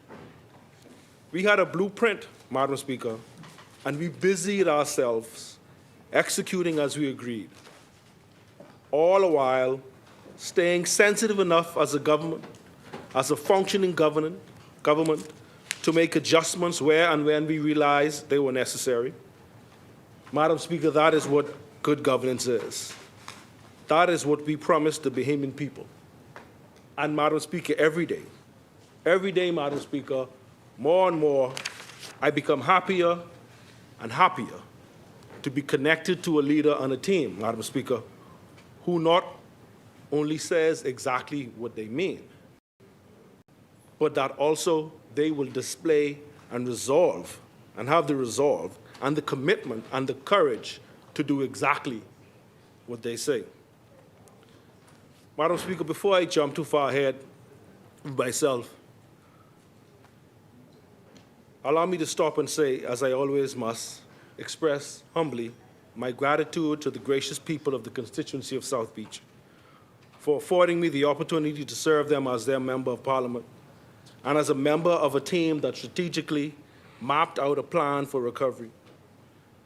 And I look forward to representing them as the member of this team as we continue to build on the progress we have achieved, Madam Speaker. Let me also hasten to say thank God for my wife and my family who have been lockstep with me along this journey as a source of strength. Lastly, on this type of matter, Madam Speaker, to the amazing squad, Madam Speaker, that I affectionately refer to as Team South Beach, I pause in recognition. I pause, Madam Speaker, in recognition of their efforts, and I say thank you for remaining committed to the goal of victory in South Beach. Madam Speaker, let me also advise those that oppose us in South Beach, of course, through you, Madam Speaker, those who seek to oppose us, that our team is formidable. Our team, Madam Speaker, is impenetrable. Our team is inconquerable. And those that want to oppose us, Madam Speaker, I must remind them that this is an exercise of futility and shall end in strictly defeat, Madam Speaker. Team South Beach has the ground covered, Madam Speaker. Team South Beach is gaining more ground daily, and we are securing all of our gains through both recent and past. But more importantly, Madam Speaker, I must repeat, I will beat them, Madam Speaker. I will beat them all,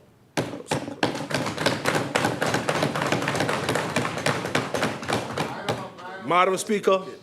Madam Speaker, Barker's Roll, Team South Beach, and the people of South Beach have seen what progress looks like, Madam Speaker.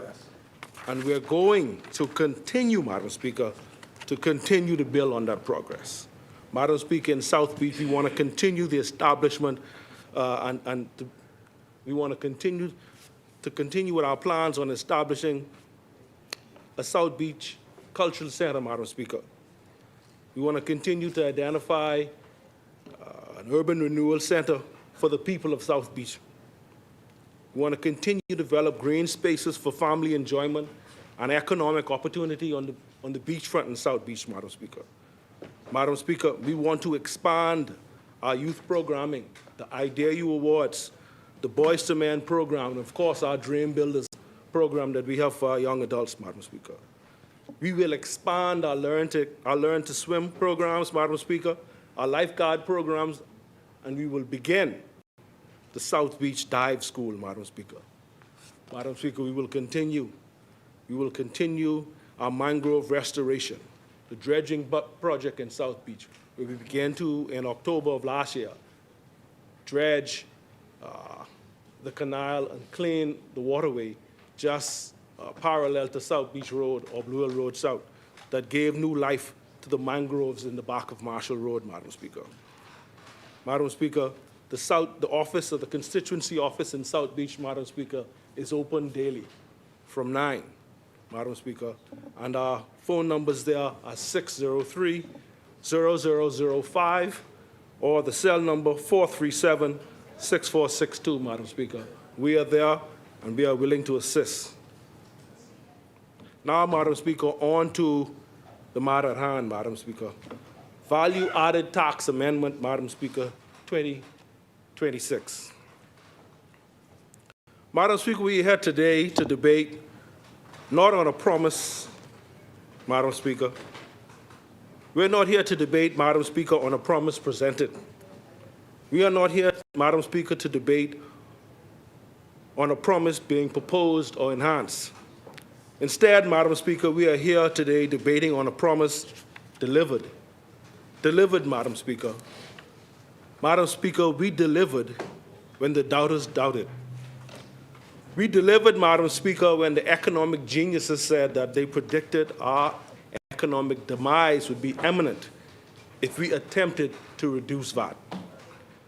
We delivered, Madam Speaker, when the prophets of Dome prophesied, Madam Speaker, that we would fail. We delivered when the doctors of darkness, and I don't see no doctors here today, but when the doctors of darkness, Madam Speaker, pronounced that the Bahamian people's chance at recovery would be dead on arrival. We delivered even when merchants pushed back and threatened negative spin-off. Madam Speaker, as a result of our commitment, The chair recognizes the honourable member for Mentioned Sonoma. already that the chaplain had brought up Satan today, and now I'm hearing the member for South Beach talking about doctors of darkness. We all know who he is referring to and the inference that's being made. Madam Speaker, I'd ask that I don't interrupt the member for South Beach normally, but if doctors of darkness, especially in this heightened political season, could be withdrawn, and if you could even remove it from the record, Madam Speaker, because as it comes to, if you could also remove it from the record, Madam Speaker. Okay. What is that? Madam Speaker, Madam Speaker, no problem. If I have offended anybody, I withdraw. Thank you so much, honourable member. I withdraw. But Madam Speaker, That's what I know. but Madam Speaker, there was a man, Madam Speaker, a man whose name is Philip Brave Davis, that never gave up on the Bahamian people, Madam Speaker. Never stopped encouraging his colleagues to stop the CPR, Madam Speaker. Never stopped his colleagues, and he never stopped pumping the chest of this economy to bring back life. He never stopped hoping and working hard on reviving this economy, Madam Speaker. And because of his undeniable efforts, Madam Speaker, his tenacity and determination to not give up on this economy, our economic vital signs, Madam Speaker, are strong. Is there a doctor in the house? Our recovery, Madam Speaker, is secure. We are progressing steadily towards a brighter day, Madam Speaker. We are healthy again, Madam Speaker. We are becoming stronger, and we now have no need to be on life support, Madam Speaker.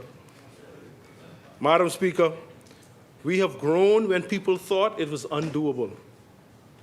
We have made the hard decisions, and those decisions, Madam Speaker, have paid dividends. And we have come to pay those dividends today, Madam Speaker, to the Bahamian people.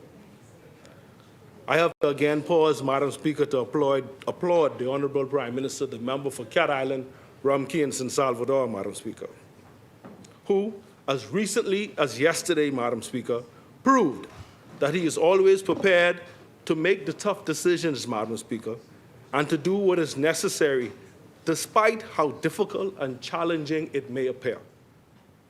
The Prime Minister, Madam Speaker, has stood like Moses and has said loudly to those who seek to stifle our growth, Madam Speaker, to tell Pharaoh, let our people go, Madam Speaker. Madam Speaker, we have not relented in our efforts, and the Prime Minister never wavered from his efforts, whether by collaboration or by confrontation. And now, Madam Speaker, value-added tax is being eliminated off uncooked foods. But, Madam Speaker, it is strange to me and unique that people fail to want to give him his credit, Madam Speaker. People fail, they want to call him brave, but they refuse to say that he is brave-like, Madam Speaker. They refuse to say that he is one of valor. Madam Speaker, they refuse to believe or to even admit that he is the champion of the people, Madam Speaker. Madam Speaker, as I sat in this Parliament today and I heard one member rant and rave and refuse to give the member for Kent Island, Rumpkins, and Salvador, the Prime Minister, his due and his credit. I sat in this same seat, Madam Speaker, and I asked myself, where have I seen this before? Like, what is this? But, Madam Speaker, I will tell you, from what I have assessed from our Prime Minister, Madam Speaker, and his performance thus far, soon those that oppose us, Madam Speaker, will have to refer to him, in my opinion, as the brave one. We on this side, Madam Speaker, need not debate here long reference to this matter today, Madam Speaker. To be honest, Madam Speaker, to be very honest, we can simply let the loaf of bread, the container of milk, and the stick of butter debate the effectiveness of this amendment and how meaningful it is to the Bahamas and to Bahamian people at large, Madam Speaker. To be painfully honest, Madam Speaker, we could let the grocery receipts, the grocery carts, the kitchen cupboards, the stomachs of the children born to single mothers, and the pocketbooks of blue-collar workers and fathers tell the story just how effective this amendment will be to their own personal successes, Madam Speaker. And yet again, Madam Speaker, while those who oppose us, Madam Speaker, will yet again find themselves on the wrong side of history in this one, Madam Speaker. And so I admonish my colleagues, I admonish them to let those inside opposite, let them debate. Let them argue for as long as they see fit. Let them argue until their mouth is dry and their teeth fall out, Madam Speaker. But there is no amount of political maneuvering, Madam Speaker, no rhetoric, no type of political spin you could put on it that could ever make tax-free food seem bad. I don't care how you mix that up and throw that around the place. When you hear tax-free food, that could never be a negative. Could never be a bad thing, Madam Speaker. And so, Madam Speaker, I simply wanted to be sure that this debate did not pass without me putting on the public record, Madam Speaker, that South Beach and Barker's Roll support lower prices, Madam Speaker. That South Beach and Barker's Roll, Madam Speaker, support easing the burden of single mothers, Madam Speaker. That South Beach and Barker's Roll supports relieving the blue-collar workers from the weight of the cost of living, Madam Speaker. We in South Beach, Madam Speaker, support progress and the progress being made in the Bahamas. And we invite all, including those who are pulling against us, Madam Speaker, to celebrate this moment. To celebrate this moment, Madam Speaker. See, we get it wrong, Madam Speaker. This is not a political moment. This is a national moment of pride, Madam Speaker, for the entire country. This is a moment of pride for every member of this House. And certainly, Madam Speaker, it is a proud moment for the members of this administration. I support this amendment, Madam Speaker, and I want to say to my colleagues, let us not become weary in well-doing, Madam Speaker. Let us continue to fight the good fight. and let us press towards the mark, for we shall reap if we think not. Congratulations to the Prime Minister and his team on delivering for the Bahamian people yet again, Madam Speaker. I am pleased and excited about the opportunity, Madam Speaker, we on this side will soon have again, to continue building on the progress of this term. South Beach supports, Madam Speaker. South Beach rests.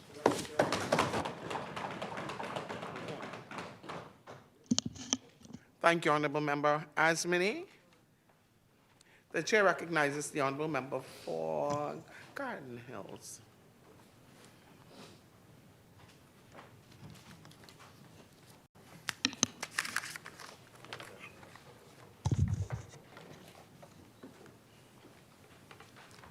Thank you, Madam Speaker. Madam Speaker, I stand in this honorable house appreciative once again to represent the people, the resilient and great people of the constituency of Garden Hills. Madam Speaker, before I commence my contribution to this mid-year debate, I would like to pay respects and send condolences to the family of Beatrice Knowles and Leona Major on the passing of their loved ones. Madam Speaker,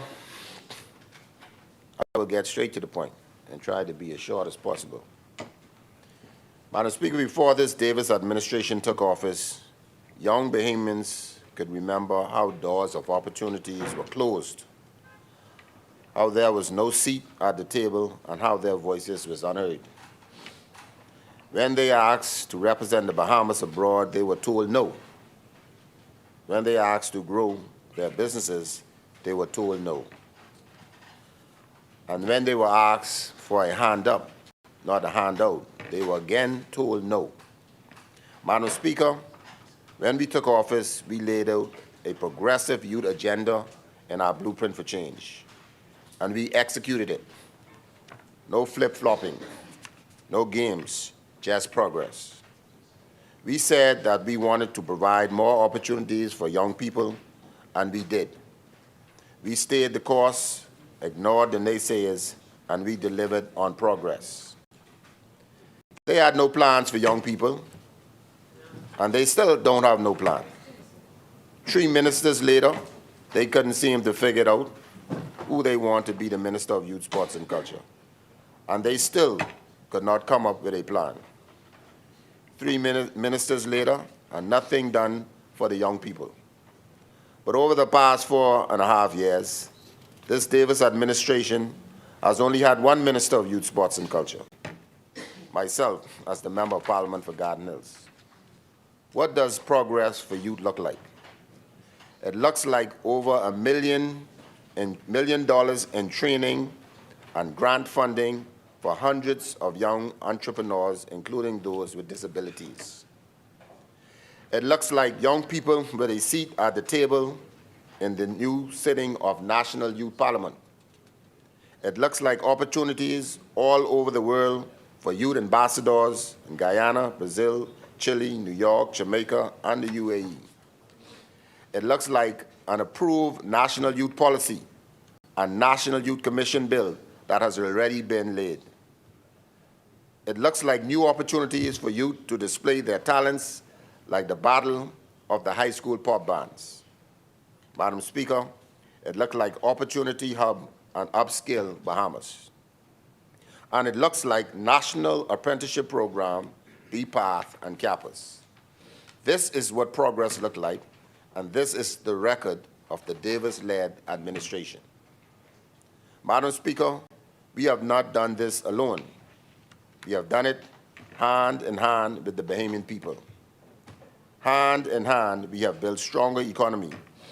Hand in hand, we have created more opportunities for our youth. Hand in hand, we have built a better Bahamas, and hand in hand, we will continue to build on progress. Madam Speaker, the brilliance of our youth and the innovation of this resilient generation is our greatest resources. This is why we continue to invest in our youth. That 5,000 grant in small business can be just what that talented young person needs to start the next multi-million-dollar Bahamian company. Every investment in our youth gives us a return on investment that will be felt for generations to come. Our record speaks for itself. There are those with a record of denying youth and no plan for the youth, but still asking for a chance. And then there's this Davis administration with a record of progress. Progress that we will continue to build on. Like Mama say, you know what you got, but you don't know what you will get. And what the young people of the Bahamas have is progress. Madam Speaker, progress is not a tagline. It is not a convention language rolled out at election time. Progress is strategic investment. It is measurable results. It is putting real resources behind real ambition and expecting real outcomes. Progress means strengthening the foundation so the entire team can compete. It means upgrading facilities, expanding programs, demanding accountability, and building systems that can go the distance. It is disciplined planning followed by disciplined execution. It is moving from potential to performance. For 4 years, the Department of Sports did not warm the bench. It stepped onto the field and performed. We refused to play defense with outdated system. We restructured classifications. We strengthened governance. We aligned our framework for international standards because if Bahamian athletes are expected to compete globally, our support system must be world-class at home. And when we invest, and then we invest. 8 core sports, Madam Speaker, such as basketball, track and field, swimming, and sailing, were all elevated from $20,000 a year to $80,000 annually. Over the 4 years, that translated into $1.28 million at the highest competitive tier. B-class sports were increased from $10,000 to $40,000 annually, generating $960,000 over a 4-year to strengthen the national preparation and international representation. Class C sports received structured funding, they had none, at $20,000 annually, totaling some $1.04 million to fuel development and emerging disciplines. D-class sports were supported with some $10,000 annually, amounting to $280,000 to sustain grassroots growth and expand participation. The total base investment over 4 years reached some $3.56 million. That is not a promise. That is performance on the scoreboard. But championship teams do not stop at the base contract. Federations were also eligible for special grants equal to 10% of their annual allocation. That provision alone added some $356,000 more across the sporting landscape. At critical moments, when athletes were qualifying, when youth programs were surging, when federation presented credible development plans, we went beyond the percentage, not carelessly, not emotionally, strategically. Because when our athletes carry the Bahamas flag onto the track, into the pool, onto the court, or into the ring, they should not carry financial uncertainty with them. When base grants and special support are combined, the total investment reaches $3.96 million over 4 years. That is how you move from participation to competition. That is how you shift from surviving seasons to building dynasties. This investments allow federation to plan long-term instead of scrambling short-term. It allows athletes to focus on training instead of constant fundraising. It strengthens youth pipelines so talent is identified early, developed properly, and prepared to represent the nation with excellence. Sports is more than competition. It is discipline, it is opportunity, It is a national pride in motion. When a swimmer qualifies internationally, when a cyclist competes regionally, when a young athlete finds purpose through structured programs, the return on that investment cannot be measured only in dollars. It is measured in confidence. It is measured in character.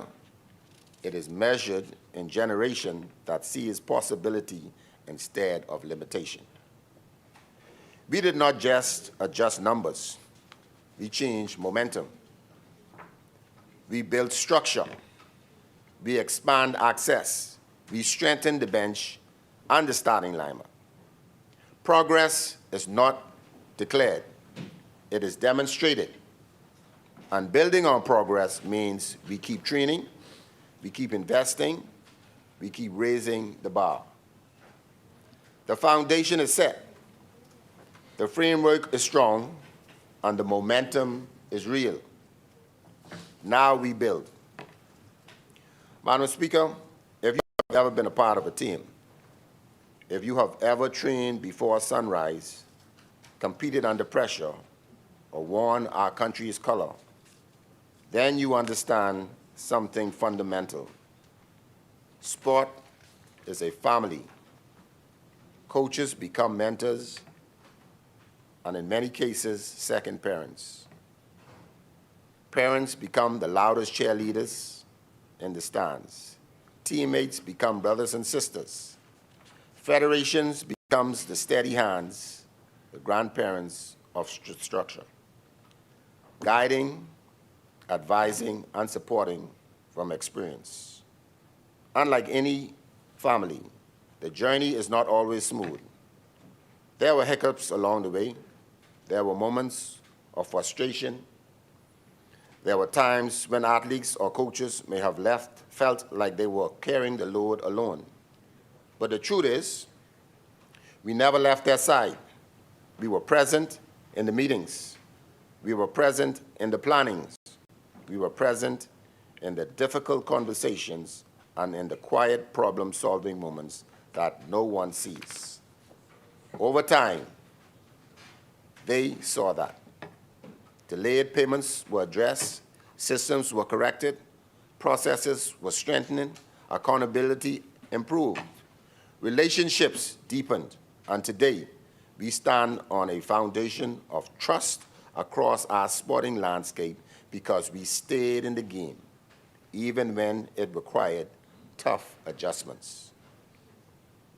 There's a saying, and let me show you a little bit of my youth for the moment. As Rick Ross and Drake said, "You wasn't with me shooting in the gym." And yeah. And yes, I know some of you don't expect that reference tonight. They also said the opposition stay scheming. And I'll leave that right there. But here's the point. While some were on the outside talking, I outside. Other athletes and federation, other athletes and federation know exactly who was in the gym with them. They know who was in the strategy sessions, planning for qualifiers and championships. They know who was behind the scenes ensuring travel was secured, stipends was processed, and systems were strengthened. They know who stayed at the table when adjustments had to be made and challenges had to be solved. They know who was putting up shots long before the crowd show up. Because support is not about who speaks the loudest when the cameras are rolling. It is about who shows up consistently when the work is hard and the results is not yet visible. The opposition may stay scheming, but we stayed working. And the athletes know the difference. Now I could go even further with the song reference and prove just how we in tune, this government is in tune. but I'll spare you. We don't need a playlist to prove our rhythm. Our work has already been speaking and making the moves.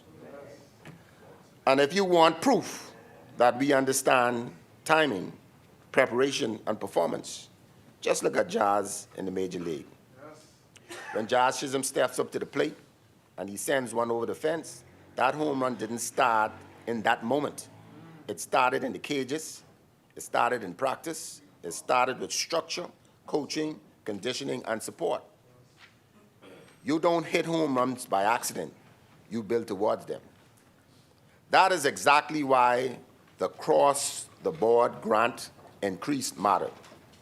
For our subvention athletes, those increases go a long way, not just financially, but mentally and emotionally.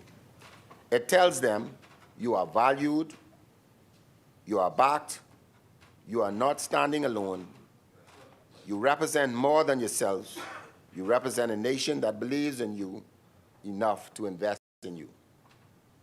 And we didn't just raise the ceiling, we strengthened the foundation. We refined the application structure to reflect what professionalism looks like at the highest level. We introduced our pension contributions. Now that our athletes will be able to receive pension, our elite athletes, we ensured national insurance contributions became part of the framework because our athletes are not side projects. They are not seasonal performers. They are national ambassadors competing on regional and international stages. If we expect world-class performance, we must provide world-class structure. If we expect world-class performance, then we must provide world-class structure. Excellence does not happen by accident. It is built on preparation, planning, and systems that support sustained success. That is what it means to be in tune. It is understanding the assignment and matching the preparation with opportunity. It is recognizing that talent alone is not enough.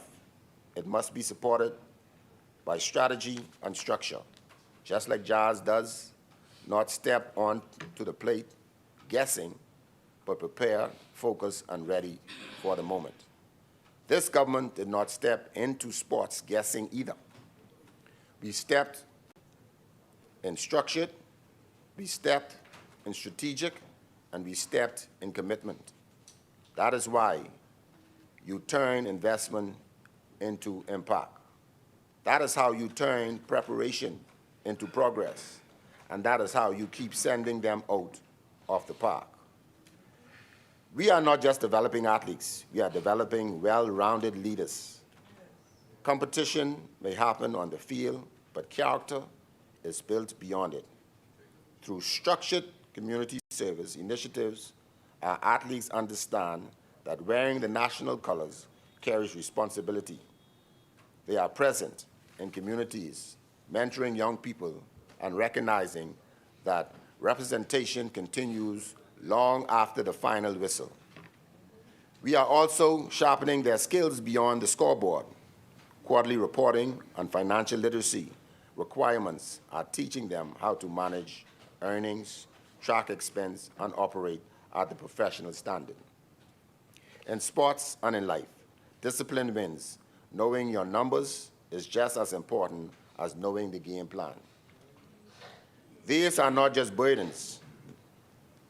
They are building blocks at the highest levels of sports. Professionalism is non-negotiable. Accountability is expected. Financial literacy and community engagement are part of the elite performance. If our athletes are to compete globally, they must operate globally, prepared not only to participate, but to lead. We are educating, equipping, and elevating because building champions is not just about medals. It's about lasting character, strong systems, and the ability to sustain excellence season after season. Dynasties are built on discipline. Through every adjustment and every challenge, this sporting family has grown stronger. We made the half-time corrections.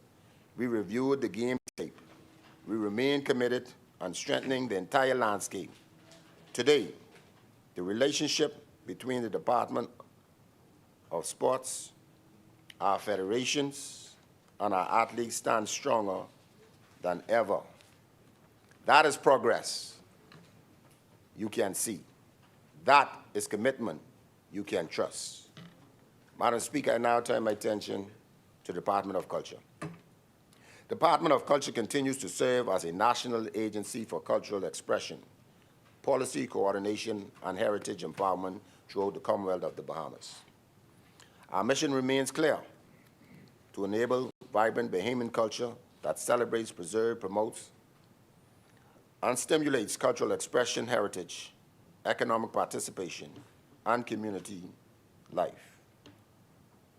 For the period of July to December 25, the mission was translated into action across New Providence, Grand Bahama, and the Family Islands through strengthening governance, youth workforce development, expanded grant funding, international representation, and structural reform.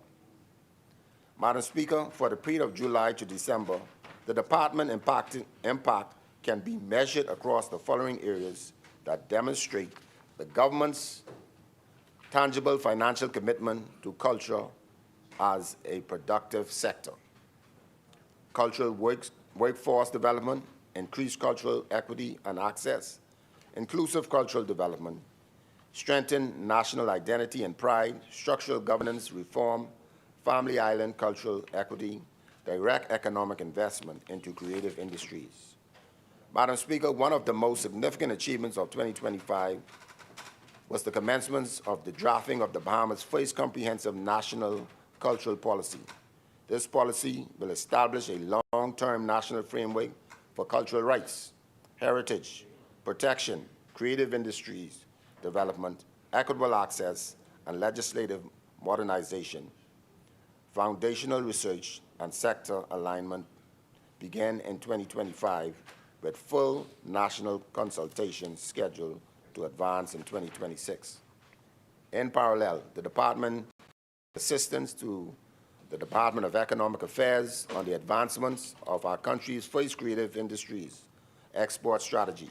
This strategy identifies export-ready sectors, including music, film, fashion, straw, crafts, industries, festivals, and literary arts. In 2026, the Department of Culture will assume full implementation leadership to align creative production with national economic policy and global trade opportunities. Madam Speaker, this is the first time culture has been so deliberately positioned as a structured economic pillar alongside with tourism, financial service, and maritime industries. The Department awarded 131 cultural grants, totaling some $390,500.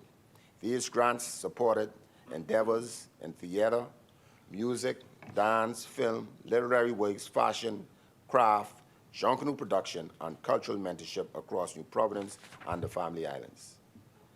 This funding model ensures that cultural practitioners are not merely participants, but producers and entrepreneurs. It directly strengthens the creative workforce and expands cultural equity, particularly in smaller communities historically underserved. Additionally, $73,900 was allocated specifically to Family Islands cultural programs, reinforcing the government's commitment to decentralizing cultural opportunity and ensuring national inclusion. Madam Speaker, Junkanoo remains the most visible symbol of Bahamian identity. The Department of Culture implemented major reforms to modernize governance and ensure sustainability. These include increased seed funding for New Providence and all Family Islands for Junkanoo groups. Advancements of the Junkanoo Authority Bill established statutory oversight, operational transition of oversight duties to the National Junkanoo Committee, direct facilitation for senior and junior parades across Family Islands. These reforms strengthen financial accountability, improve equity among groups, and formalize governance structure to safeguard Junkanoo as a protected national institution. Madam Speaker, the 2025 Summer Cultural Program is one of the most robust cultural workforce initiatives undertaken in recent years. A total of 285 young Bahamians were employed across 21 cultural camps and apprentice programs in New Providence. Participants were trained in performing arts, visual arts, music, film, animation, graphic design, crafts, and storytelling. The program generated 30 new musical competitions, 3 narrative short films, and 2 animated productions, 5 public murals installed in community spaces, a full-stage theater production, and multi-craft and cultural exhibition. Financially, the program injected some $413,381.33 into cultural sector through wages, stipends, supplies, equipment invested. Madam Speaker, this cultural development linked directly to youth employment and economic activation. The Writing Apprentice Program produces 7 newly published Bahamian books, complete with the ISBN registration and distribution readiness. This positions literature as both cultural and preservation and intellectual property development. Music programs expanded technical instructions in drumming, choir performance, songwriting, and studio production, with more than 80 participants receiving structured training and public performance exposed. Dance and theater apprentice completed full professional performance cycles, including the staging and the production.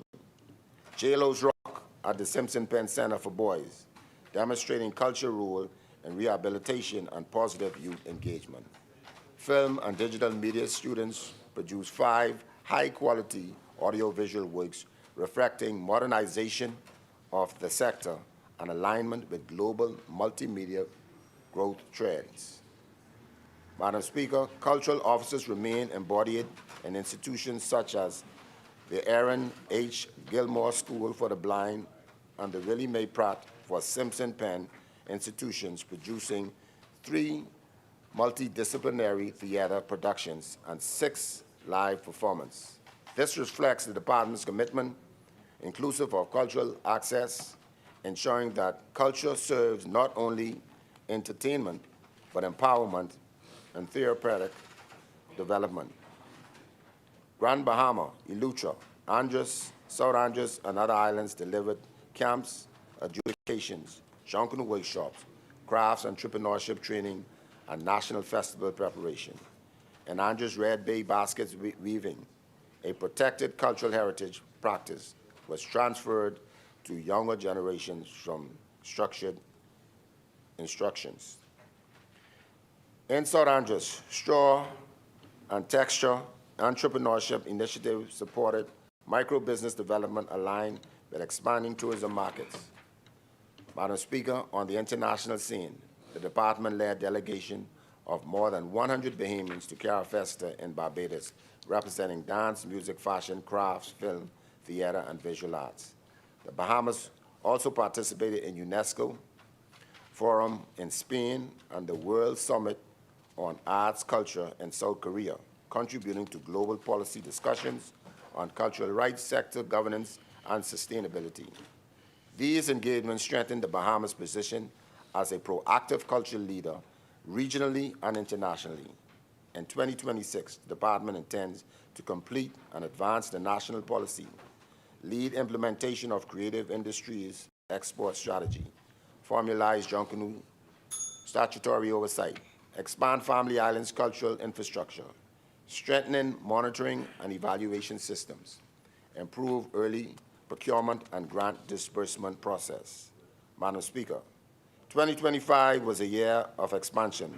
Department of Culture has strengthened governance, empowered youth, expand grants, modernized Junkanoo administration, and elevated the Bahamas on the international cultural stage. Culture remains the heartbeat of our nation. In 2026, we intend to finalize the policy framework and economic mechanism necessary to ensure that Bahamian culture is not only preserved, but productive, sustainable, and globally competitive. Madam Speaker, Garden Hills rest. Thank you, honorable member.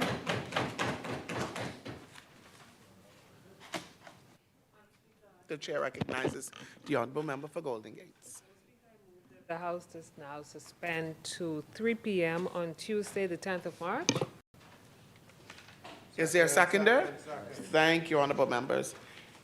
It has been moved and seconded that the House do now suspend until Tuesday, 10th of March, 2026 at 3 p.m. As many are in favor, will remain seated. Those opposed will stand.